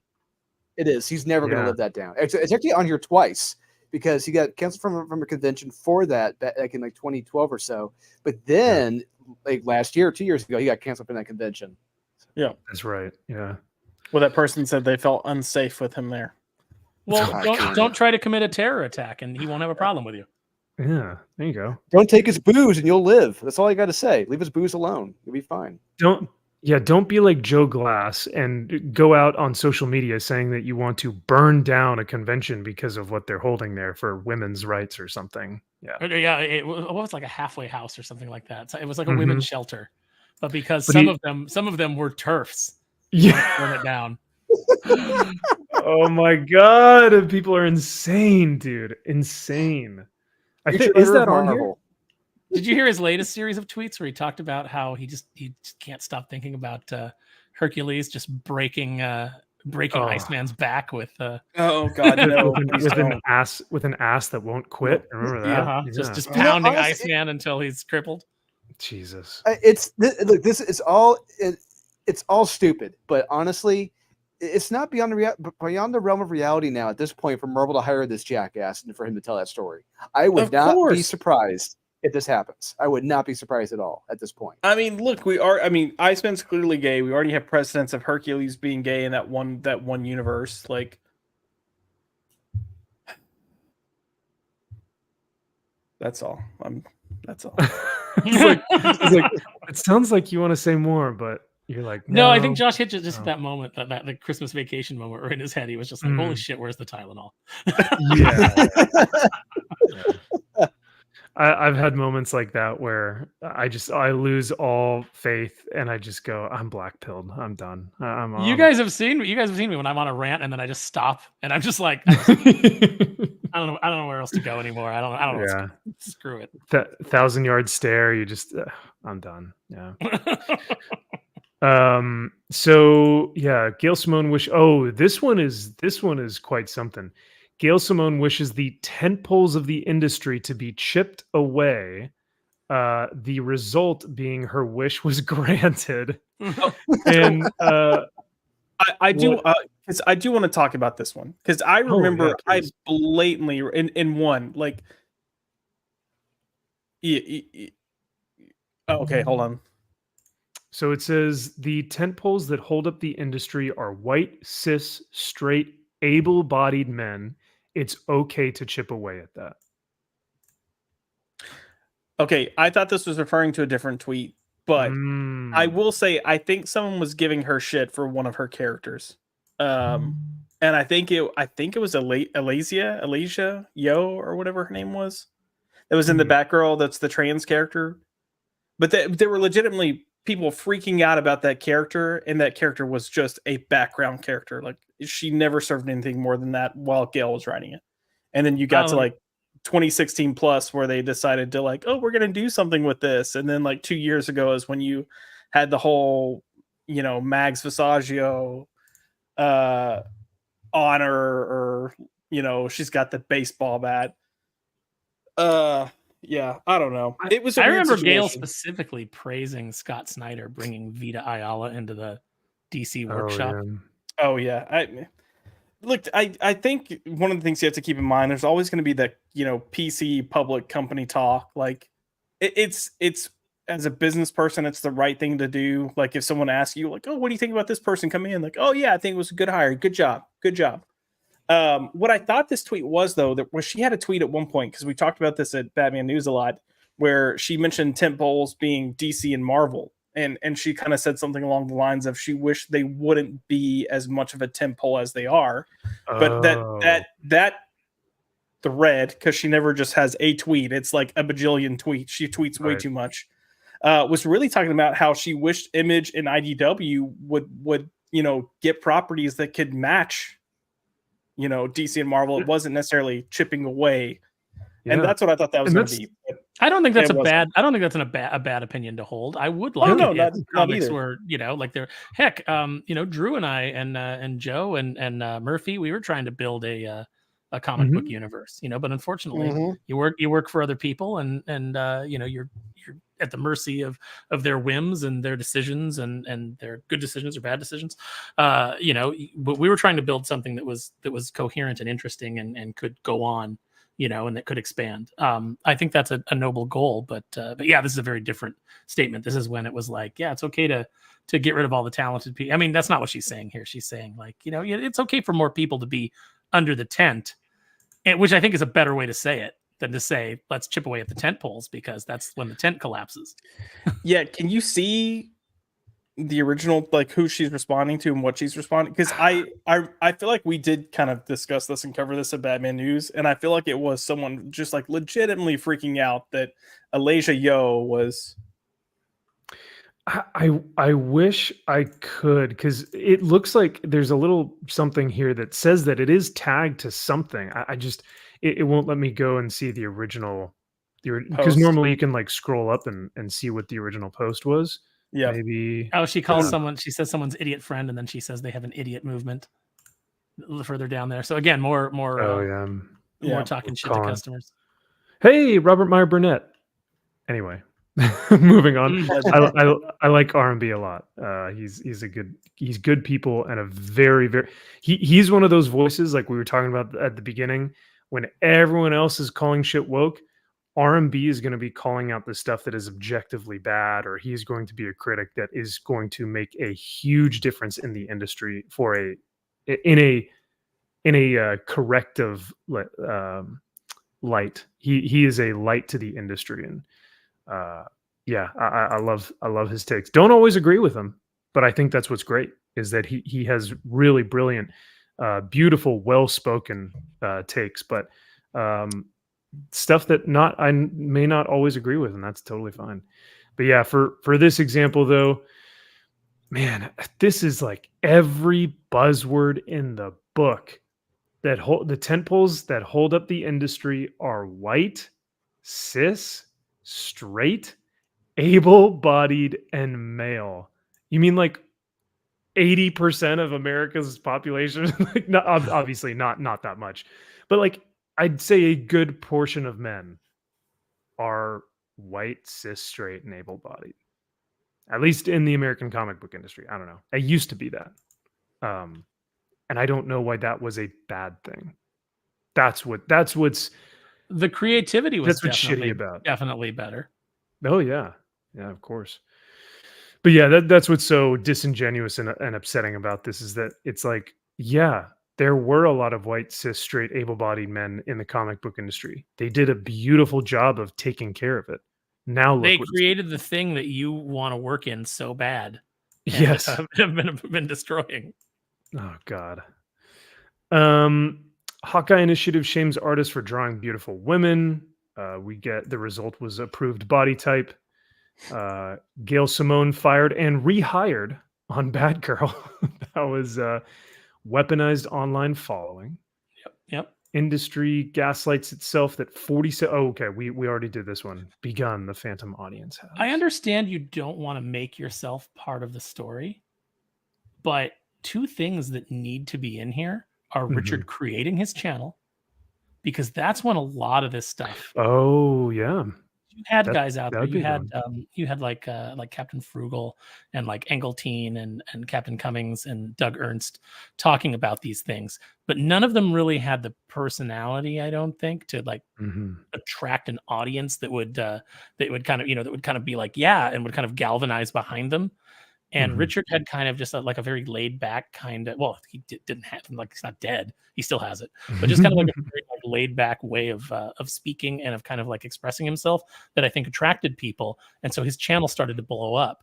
And when it started to blow up, that's when people like Gail Simone and Mark Waid, and, industry professionals, your Jamal Eigels and then your internet lunatics like, Joe Glass, and who was that Daryl Ayo guy that was around back in that day? Just random people who were legitimately hangers on, that started to be weaponized against his channel. And then the next thing I would say in there is the industry really took a turn when Mark Waid decided he was the sheriff of Comics Town and openly admitted that he called to get a deal canceled with Antarctic Press that Richard had. That's right. That galvanized a huge amount of support behind Richard, and that actually led to the forming of Comicsgate and all of the things that have happened since then. Of course, yeah, because that was also a massive shift to. Richard during that period of time got hundreds, I would assume hundreds, but he got plenty of death threats during that period of time, and was like pretty much shunned from any type of comic creative industry at that point. And because I'm pretty sure, who was it, Mark Waid, who tried to get his campaign taken down?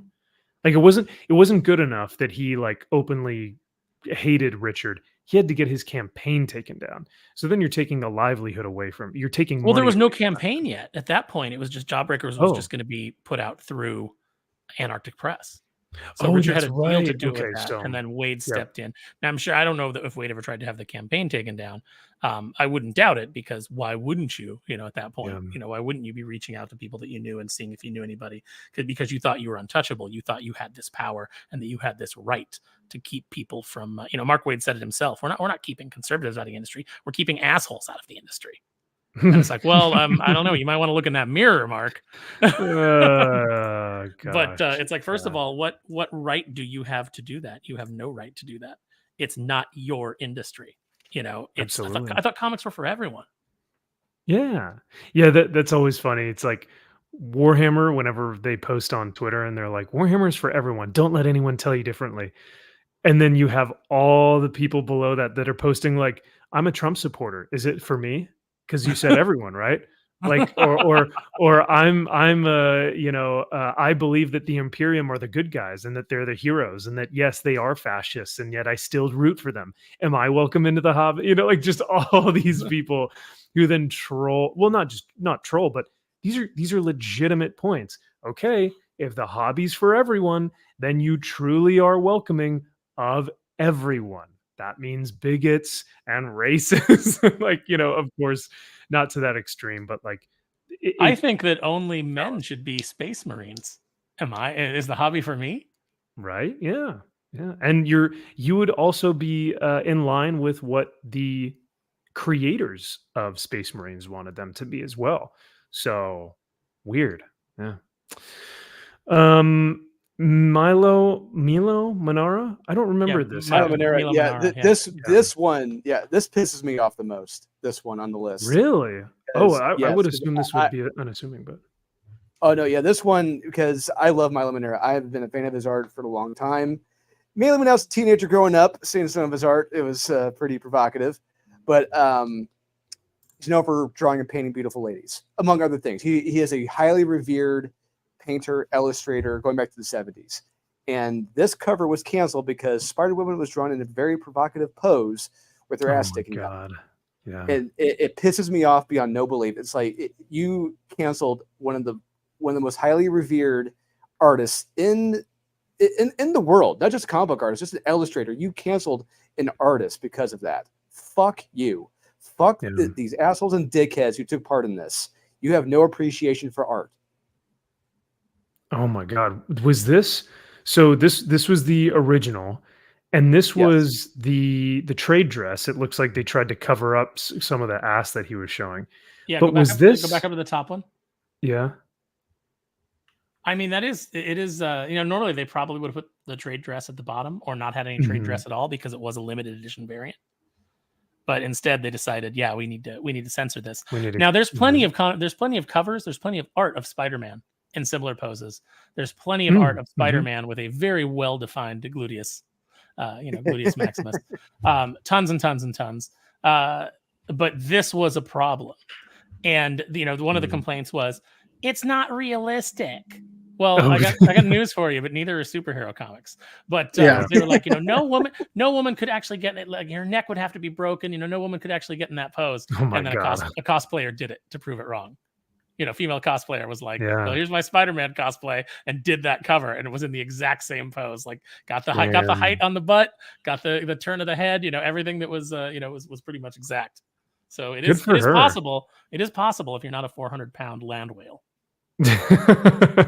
And Axel Alonso, the beta bitch that he is, apologized for it. Oh yeah, we're sorry for this cover. How expensive it was. I'm sorry. Please forgive me. Please, I'll suck your dick. Please, I'm sorry. Please.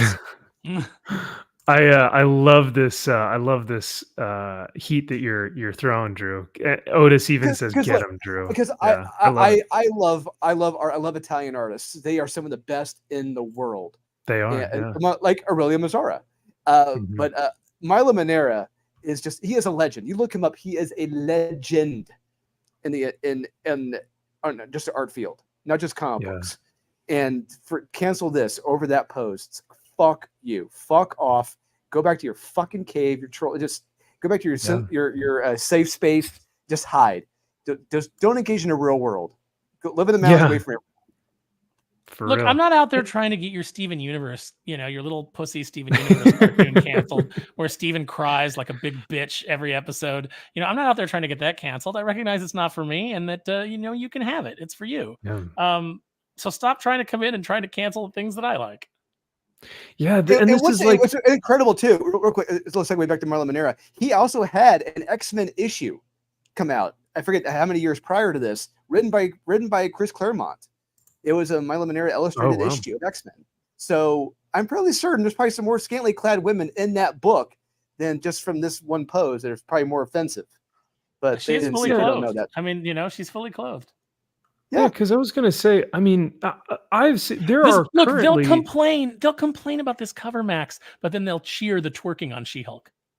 Oh yeah, no, the hypocrisy, and then they'll validate sex work, right? You know, it doesn't make sense. It's always hypocrisy. But and what's crazy about this is that this is so unassuming. Like, yes, is she in a pose that shows off her figure? Of course, but like you said, Spider-Man has done this pose before.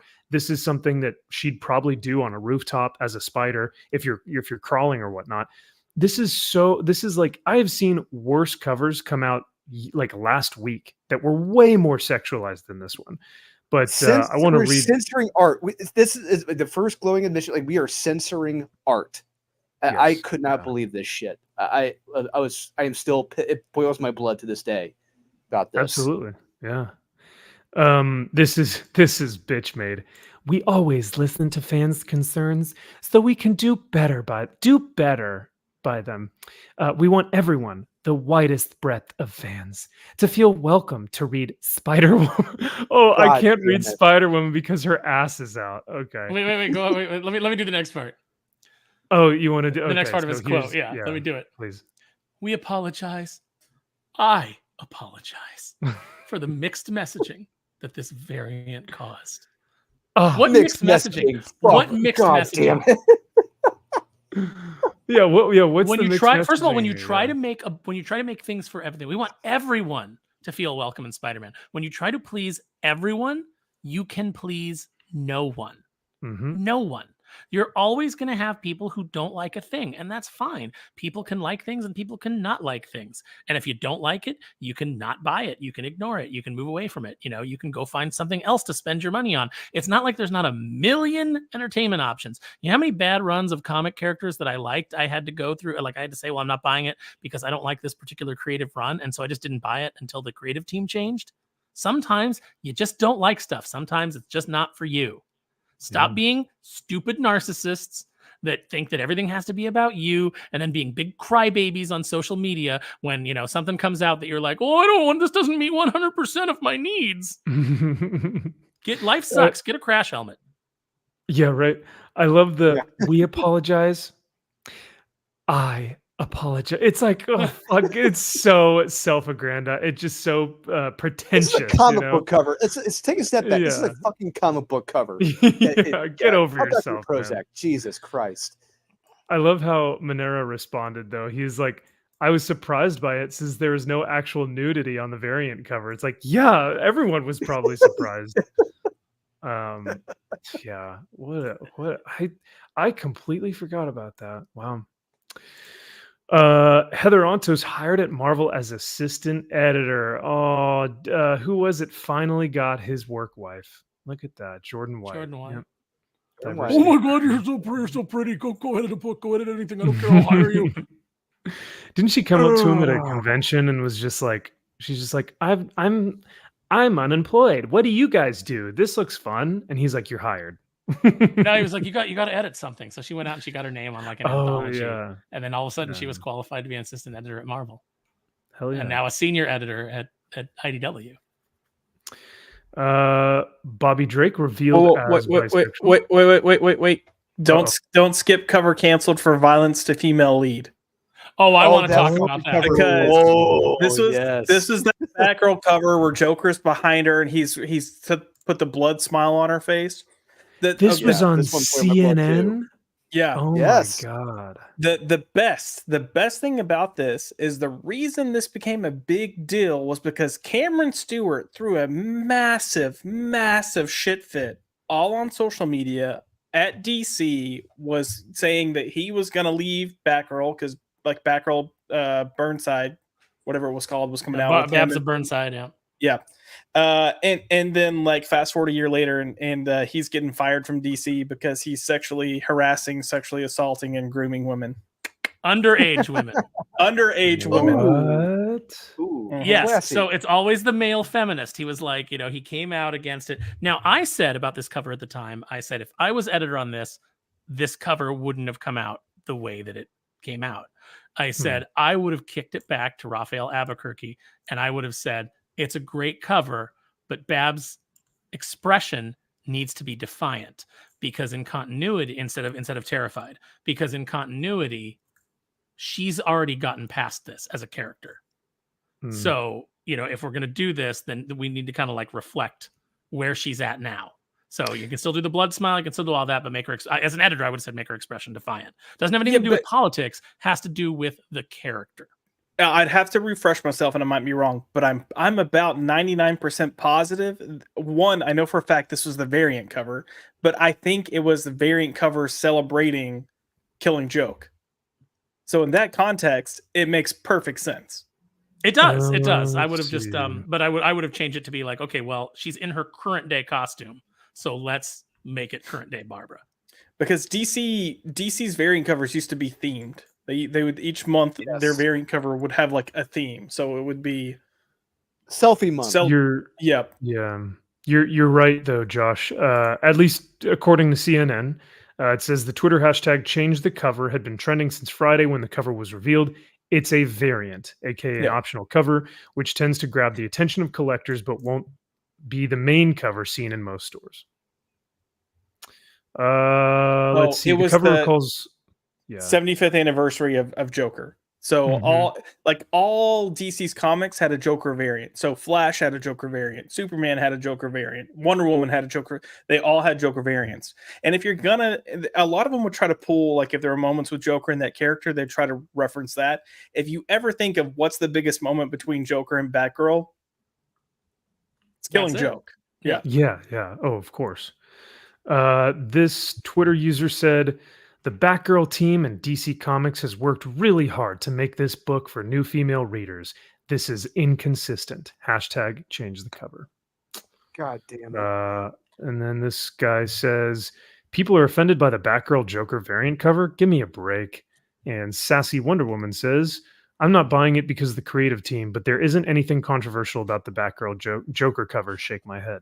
So I'm not buying it because I think the creative team sucks. And and then it turned out that Cameron Stewart was grooming underage. Big internet feminist Cameron Stewart turned out to be a creep. What a surprise! What a surprise. It's always those who preach the loudest. It tends By to the always way, be those male feminists. I think if you go to his Twitter, hang on, Cameron Stewart. Let me go look. Yes. Well, he's looking that up. Well, it's locked down. Oh, I will say that we used to do cover polls for Batman News, and it was like a year-long, like almost like tournament. So each week, all the covers, the A covers, and then the variants, like we'd let the readers do polls on. That cover won top cover for 2016. Whoa! Did it really? Like out of all covers, yeah. Holy shit! It's a great cover. It's a very striking cover. I mean, and DC lost out on a lot of dough because of that. That's all I got to say. Yeah, a lot of stores would have ordered it. Dude, both of these covers, the Monarch cover and this Joker cover, both of them would have sold like gangbusters, man. In that variant market, they would have loved that shit. Absolutely. So cover canceled for violence to female lead. The result was it's not even violence. It's implied violence. It's not even violence. And it's the Joker. Implied. Of course it's going to be violent. Yes. Yeah. Crybully censors emboldened was the result. Interesting. Bobby Drake revealed, quote unquote, as bisexual because we all know he was repressing. He was repressing his what is that? He wasn't revealed as bisexual. He was revealed as gay. Yeah. Well, we all know that not even remotely ambivalent. Yeah. Right. Bisexual should be in quotes. Yeah. No, she flat out says, Bobby, he says, what's happening? And she says, Bobby, you're gay. You're gay. Which is why everyone to this day takes it as Jean Grey made him gay. She went in and psychically changed his sexuality. And we actually did a stream last year where we watched the one college kid who is like, this is just the best comic like ever. because it was his first comic. Bobby turns gay. And I was like, bro, I feel so bad that you didn't read any cool X-Men stories before that with the Brood or Mojo World or, Lilandra or Phoenix or like any of the cool shit that happened. No, you read Bobby Drake becoming Mutant Massacre, Follow the Mutants, Inferno. You know, Literally any of that anything, stuff. yeah. The Wolverine's wedding in Japan. You know, Yeah, any of yeah. that stuff. The Wolverine miniseries. None of it. Didn't Brood read any of it. Saga. Yeah. Brood, yep, nothing. He didn't touch any of that. Nope. So it doesn't look like Cameron Stewart. He did have an account up until maybe a year ago, because I remember I looked at it for some reason, but it was locked down. But the thing that struck me was it said that he was now living in Germany, and I was like, "What's the age of consent in Germany?" Oh, and I think it was 13. Interesting. Oh. Oh gosh, that's not good. Well, self-proclaimed male feminist. You know what that means. Check his hard drive whenever you hear someone say they're a male feminist. Check their hard drive. So the Bobby Drake revealing to be bisexual, all new X-Men number 40. I forget that this was Bendis. This was obliteration of 50 plus years of continuity. That was the result. Marvel announces all new, all different. This was the Diversity Heroes. Vita Ayala chosen for DC Writers Workshop by Scott Snyder. That was 2016, January 2016. Archie comic reveals Jughead is asexual. Strange obsession with sexuality of classic characters. So Cameron Stewart's Wikipedia has nothing about why he's no longer in comics.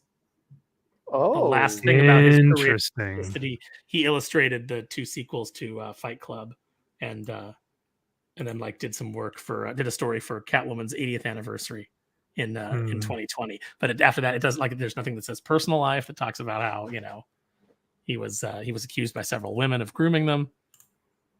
None of it.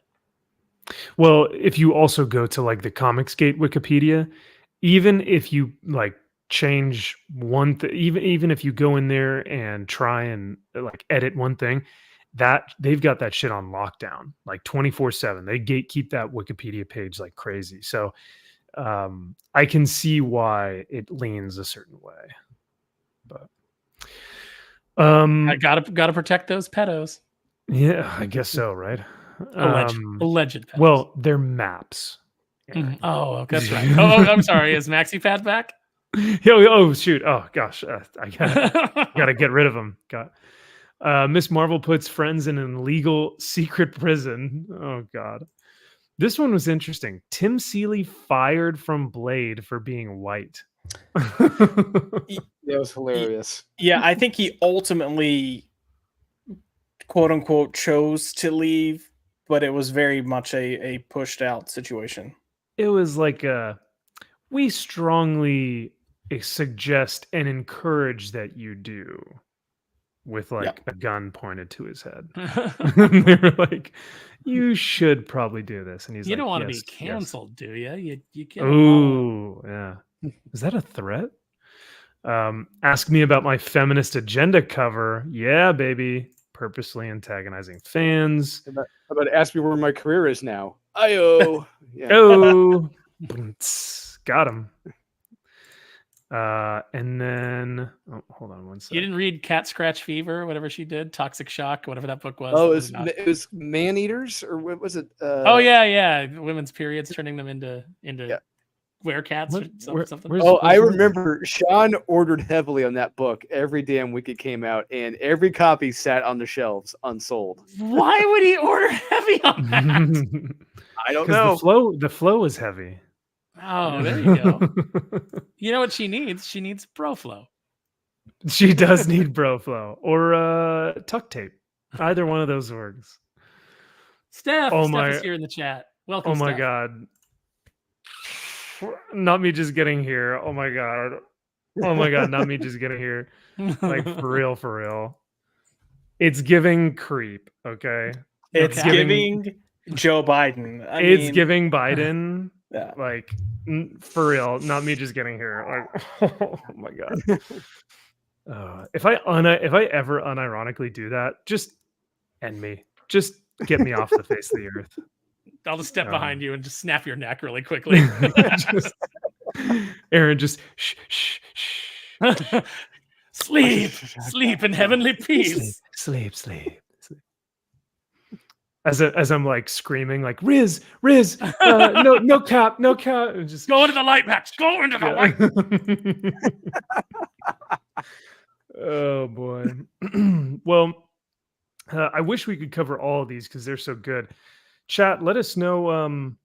If this is something you would like us to go through, because we barely scratched the surface really, and I would love to go through some of the articles as well, because we got to do a little bit of a deep dive on some of those articles, which is really telling. But it's so interesting to go back in time and really take a look at the things that defined the failure or the downfall of this industry, and you can pinpoint it. You can say this. It's brilliant. So chat, please let me know in the comments section if you guys would like us to continue this next week. If this is something you'd like us to do kind of a series on, where we go one by one and check out these articles and discuss like what the ramifications of these were. I would love to get your opinion and if this is something that you guys would love to do ultimately, because we want to bring you all the best entertainment that we can, but also want to inform people like just how damaging each one of these events was to the industry as a whole. So that should bring us to the end of the show. Oh no. Who's gonna tell him? Who's gonna tell her? Not me. For real, not me. I'm not gonna tell her. But you're giving Gemini. Please tell me that guy was fired. Please tell me he was abruptly fired when the studio producer was saw that a bit? It was a bit, right? He's a comedian. Yeah, he's. What? Oh, I thought it was real. Oh, I thought that was.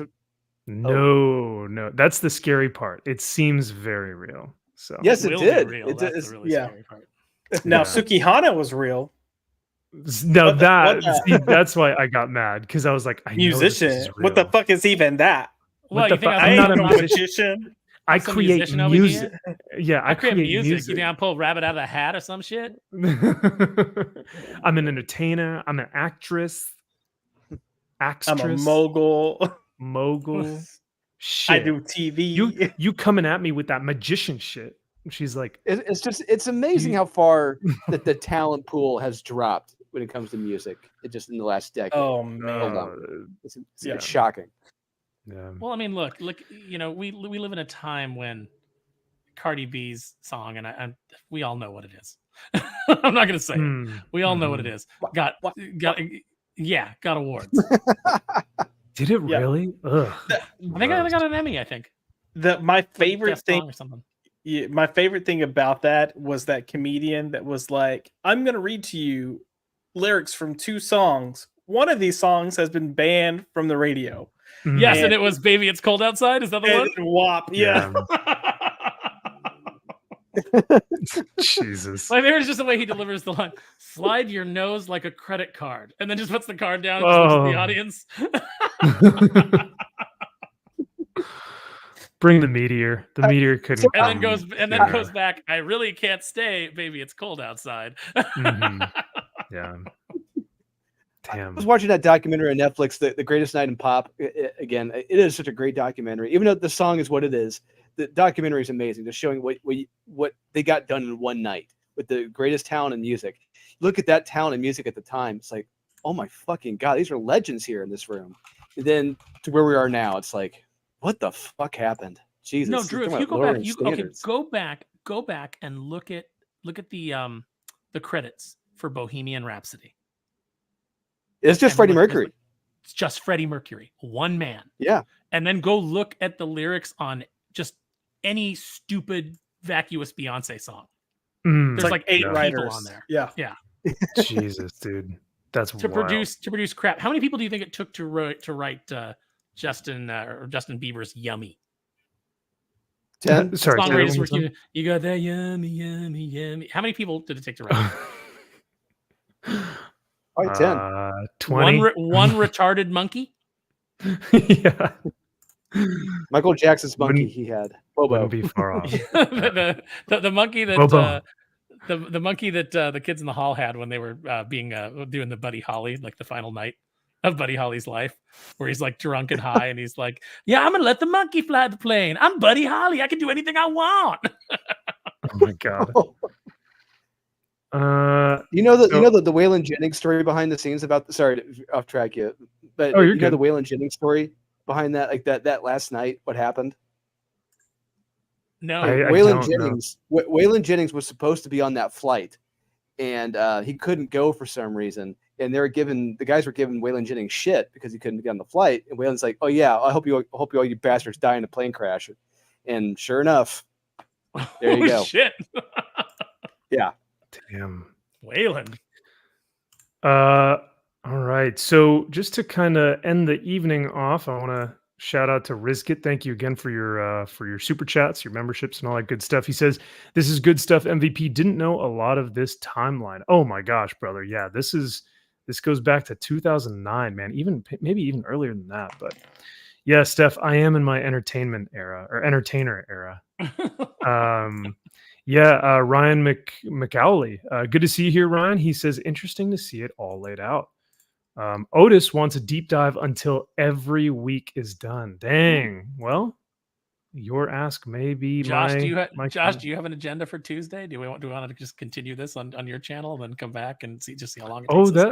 That may be... I was gonna say, I don't think no, because Max available. can't do it. Yeah, you're not available. You got to be there, Max. No, I don't care. No, you got to be there. It's your thing. I feel like we need to have you there. This is bigger than all of us, man. But and plus, it would hopefully we could bring some people to the Pop by Culture channel and everything. So, but yeah, we'll talk about it afterwards because that'd be interesting if you guys wanted to cover it. But yeah, we'll see if we can do something where we're covering this until we finally get to the last one because it will continue to be updated if we see anything. And then we also have the Underground. Hail to you, brother, and King to the Nations. Good evening to you guys. Thanks for being here. I'm sorry that we are heading out for the evening, but before we leave, I want to give a huge shout out to these two brilliant gentlemen, Dylan Lindsay and DJ Smith. Let's go, my friends. Thank you so much for the super chats. You guys are truly supermen. Thank you so much for these super chats. We've got Dylan Lindsay for $2. He says, great show. I vote you guys continue the list. Well, there you go. There you go. Dylan Lindsay, thank you. It sounds like you guys really enjoy this, so we will continue to do it. And for $5, DJ Smith, he says, I just reread Craven Last Hunt. Ooh. You getting ready for that Craven movie, right? Because that one's going to be great. Oh, giving off Craven vibes. Right? Oh, yeah. No, you just have to say it's giving Craven. It's giving Craven. Yeah. Oh, see, I'm on like last week, so I haven't gotten my NPC update yet. Nah. What do you guys think about the supervillains' deaths being retconned out, like KGB Beast, Craven, and etc.? I hate it. I hate how they retconned it. Loathe it. And then they brought it back. Really a good way when you have a death like that that's important to the history of the character. I think it always kind of hurts. But then I'm kind of torn because at the same time, don't newer generations, don't they deserve to have a chance to read stories with Craven in them as the villain? You know, to have Craven as part of or as part of Spider-Man's Rogues Gallery. So I think that, you know, like I'm of two minds on it. But I always think if you don't have a really great idea, like a way to bring them back, and then a really great story to tell with them, you should just leave them dead. You know, for the longest time, Norman Osborn was dead as the Green Goblin until they decided to bring him back during the Clone Saga because they'd written themselves into kind of a corner and they needed a big reveal. And it was like, well, what do we do? Oh, well, we'll bring back Norman Osborn. We'll say that he never died. Yeah, I think like you have like one of Wolverine's, I think there was a Sam Keith Wolverine thing that they were doing in Marvel Presents, maybe in the actual Wolverine title. I need to reread it again. But I think one of Wolverine's villains was like Cyber or something. And Marvel Comics Presents. Yes, thank you. I haven't seen him since. But someone like Sabretooth, he has been a reoccurring character throughout Wolverine's life. And to take that away, like you were saying, would be unfortunate because so many fans love the character of Sabretooth. Now, with someone like Joker, I think he's like way too overplayed. They do Joker shit way too often and way too much. So I guess if they did a year one of Joker, Jesus, that'd be stupid if they did a Joker year one. Oh my god, I would hate. Yeah, no one would read it. Can you imagine if they actually gave Joker like a substantive origin so we knew exactly who it was? I mean, yeah. When you do that, you're 52? basically listen. Guys, they'll never do something that stupid because that's basically showing their hand that they are just out of ideas.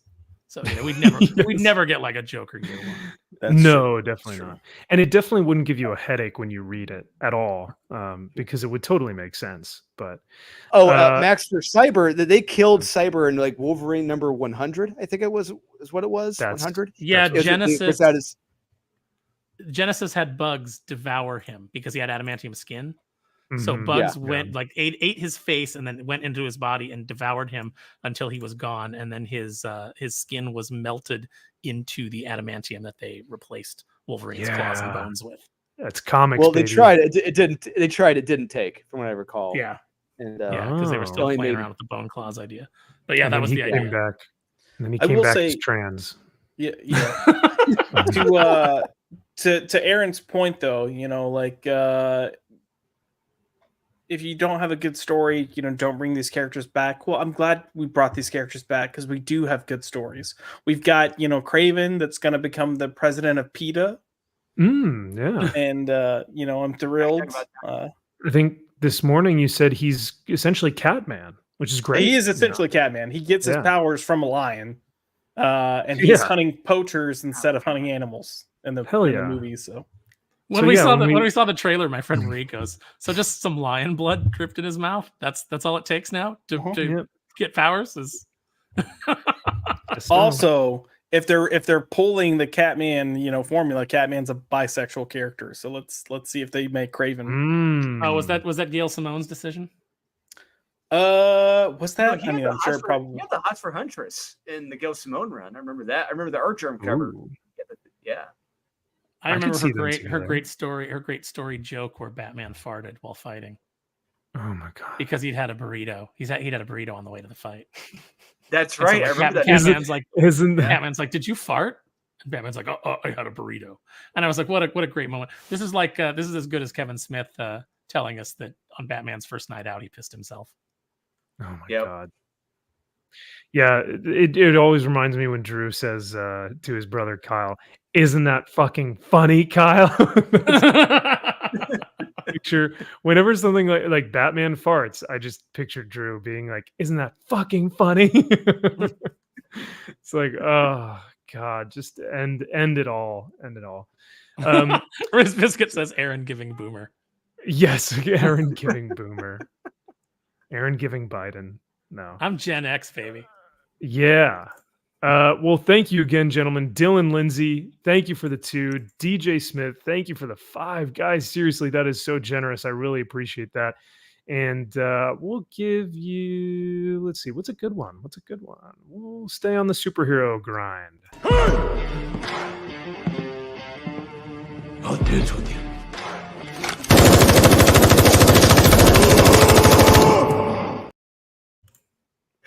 That was like the one good scene from season 2. You didn't like I can't help but laugh every time. Dude, you didn't like the fight in the gym? Oh, I guess that. Well, wait, was season 2 Daredevil or Punisher where they have the rooftop talk? That was Daredevil.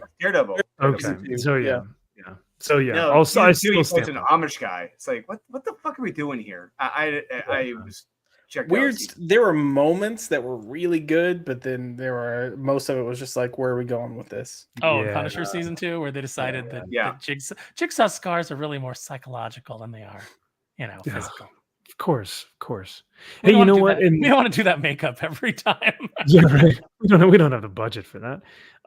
You know what's crazy is they're actually introducing Jigsaw, quote unquote Jigsaw, into Boomhauer Punisher continuity this week.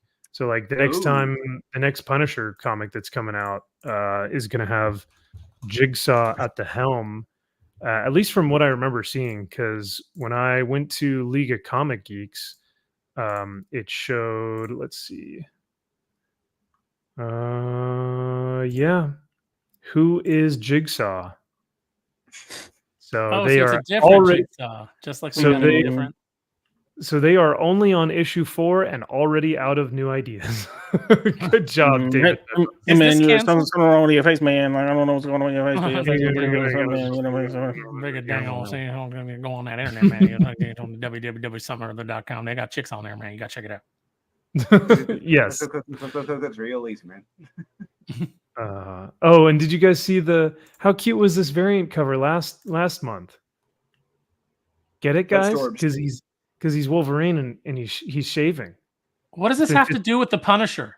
It's 50 years of Wolverine, Aaron. What does this have to do with the fucking Punisher? What does this have to do with Wolverine? Well, Wolverine shaves. Yeah, I figured he did. If they were clever, he would have been shaving with one of his claws. Thank you. He would have had his claw out and would have been doing this thing. It would have right there. What's right there? Yep. But no, they're just dumb. Wouldn't it be goddamn fucking hilarious? Yeah, I can almost look if that's not a female assistant editor that came up with that idea, then it's just a very effeminate male assistant editor that came up with that idea. Is this book canceled yet? Nobody's talking about it. Wasn't Gods canceled? Gods was canceled, but so it's got to get up to 8 before it's canceled. Yeah. And I will say, David Proposy, like I've met David. David, he's a good guy. He's a nice guy. But yeah, honestly, love him. This is not the series for him. And he's honestly, a little bitch on Twitter. I was gonna say, Drew. He is a little bitch on Twitter. In person, have you had a run in? Oh, we've all most of the aficionados have had run-ins with him. Dude, he sends out night letters. He does that bullshit. He's like, hey, do you know who you're talking to? Like, maybe you shouldn't be associating with these people. He does that bullshit, man. Oh, well, that's funny because he talks to me at shows. Like, I doubt he'd respond to a tweet. But then again, there's a lot. I mean, there's a difference between walking up to someone at a show, like, you know, and you'd really have to have some chutzpah to tell somebody to F off in your face. You might catch hands. But yeah, no, there's a lot of pros that I know personally that if I compliment their book on Twitter, they won't even like it. Because they'll get shit. And look, I mean, hey, I don't respect that, but I understand it. So, you know, I'm not gonna you know, you gotta David. Sorry. You're good. Go ahead.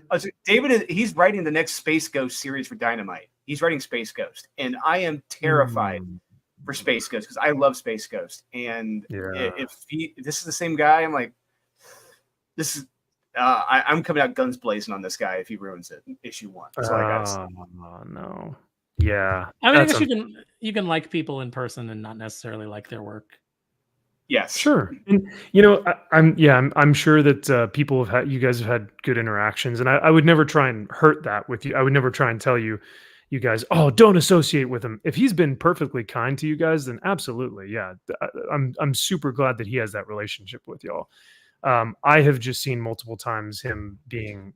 Listen, I never said anything to the little hoe. He just decided to be like a little bitch because I'm on a show with someone. Yep. Oh, so did all the aficionados get blocked? Pretty much, but wait, hang on. It's not even a West thing. It's somebody else. It's a Perch thing, right? He got into it with Perch. Thing. Yeah. And Perch is an occasional aficionado, but he's not like a regular fixture on the show. Yeah, he's not even an antagonizer. Perch is like the most unassuming dude ever. But because Perch will say you're a bitch if you act like a bitch. Like he'll good for him. Say that on his good for Perch. Yeah. Perch call it. Perch blatantly told him to fuck off. Good for him. Well, yeah, well, we'll talk about it after. But yeah. Wait, I want to look up and see if I'm blocked. I'm blocked, but I can still see his page from my PBC handle. Okay.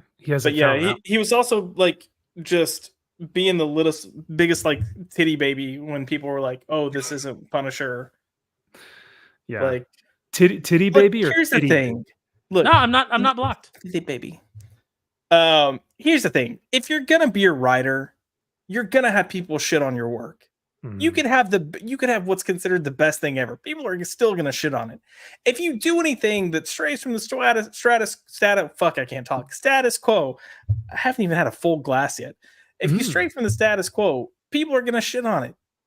Grow a thicker skin. Yeah, look, there's people that don't like my Darkwing Duck run, and it is the best Darkwing Duck comic run of all time. Amen. You know, I am the best person for that job. I'm the best. I'm the best in the world. And I've been the best since day one when I walked onto that character. Amen. But you know what? There's still some people who don't like it, and you just take it. You just take it in stride. I mean, you know, like, look, I've had people come at me, and I've tried to be polite and explain to them, you know, what my thought process was when I did this thing that they didn't like, and how this thing that they didn't like would eventually come back around if we hadn't had the rug pulled out from under us twice on the book. You know, and if they still want to argue about it, you know, at some point you just say, well, you know, hey, I'm sorry you didn't like it. Maybe something that I do in the future you'll like more. And that's it. Like, you know, you're not going to be able to please everybody, and you shouldn't try to. Yeah, no, it's the best way to deal with that type of criticism. And it respects the reader, respects the customer, but it also says, hey, maybe it's future stuff. You know, maybe you might like something different that I have, and you know, in the future, or something that I've produced previously, to give them another shot at maybe backing your or supporting your stuff. So yeah, by being Dan Slott and telling someone to go fuck themselves, not the best move. No Look, matter if you come at me and you're given Dan Slott, then you're going to giving then you're going to he's giving Dan Slott. You're going to watch Aaron enter his villain era. Very nice, very nice. But otherwise, I'm always polite. Oh yeah, truly, yeah. You're an incredible individual to talk with or talk to, and especially to all your fans that come up to you. You know, whenever we go to these conventions, and I hear people come up to you, come up to us, and have discussions about aficionados and whatnot, and they've been pleasant, very, very pleasant experiences, and I've been very grateful for that. So we will end there, but thank you guys again, chat. Y'all are amazing.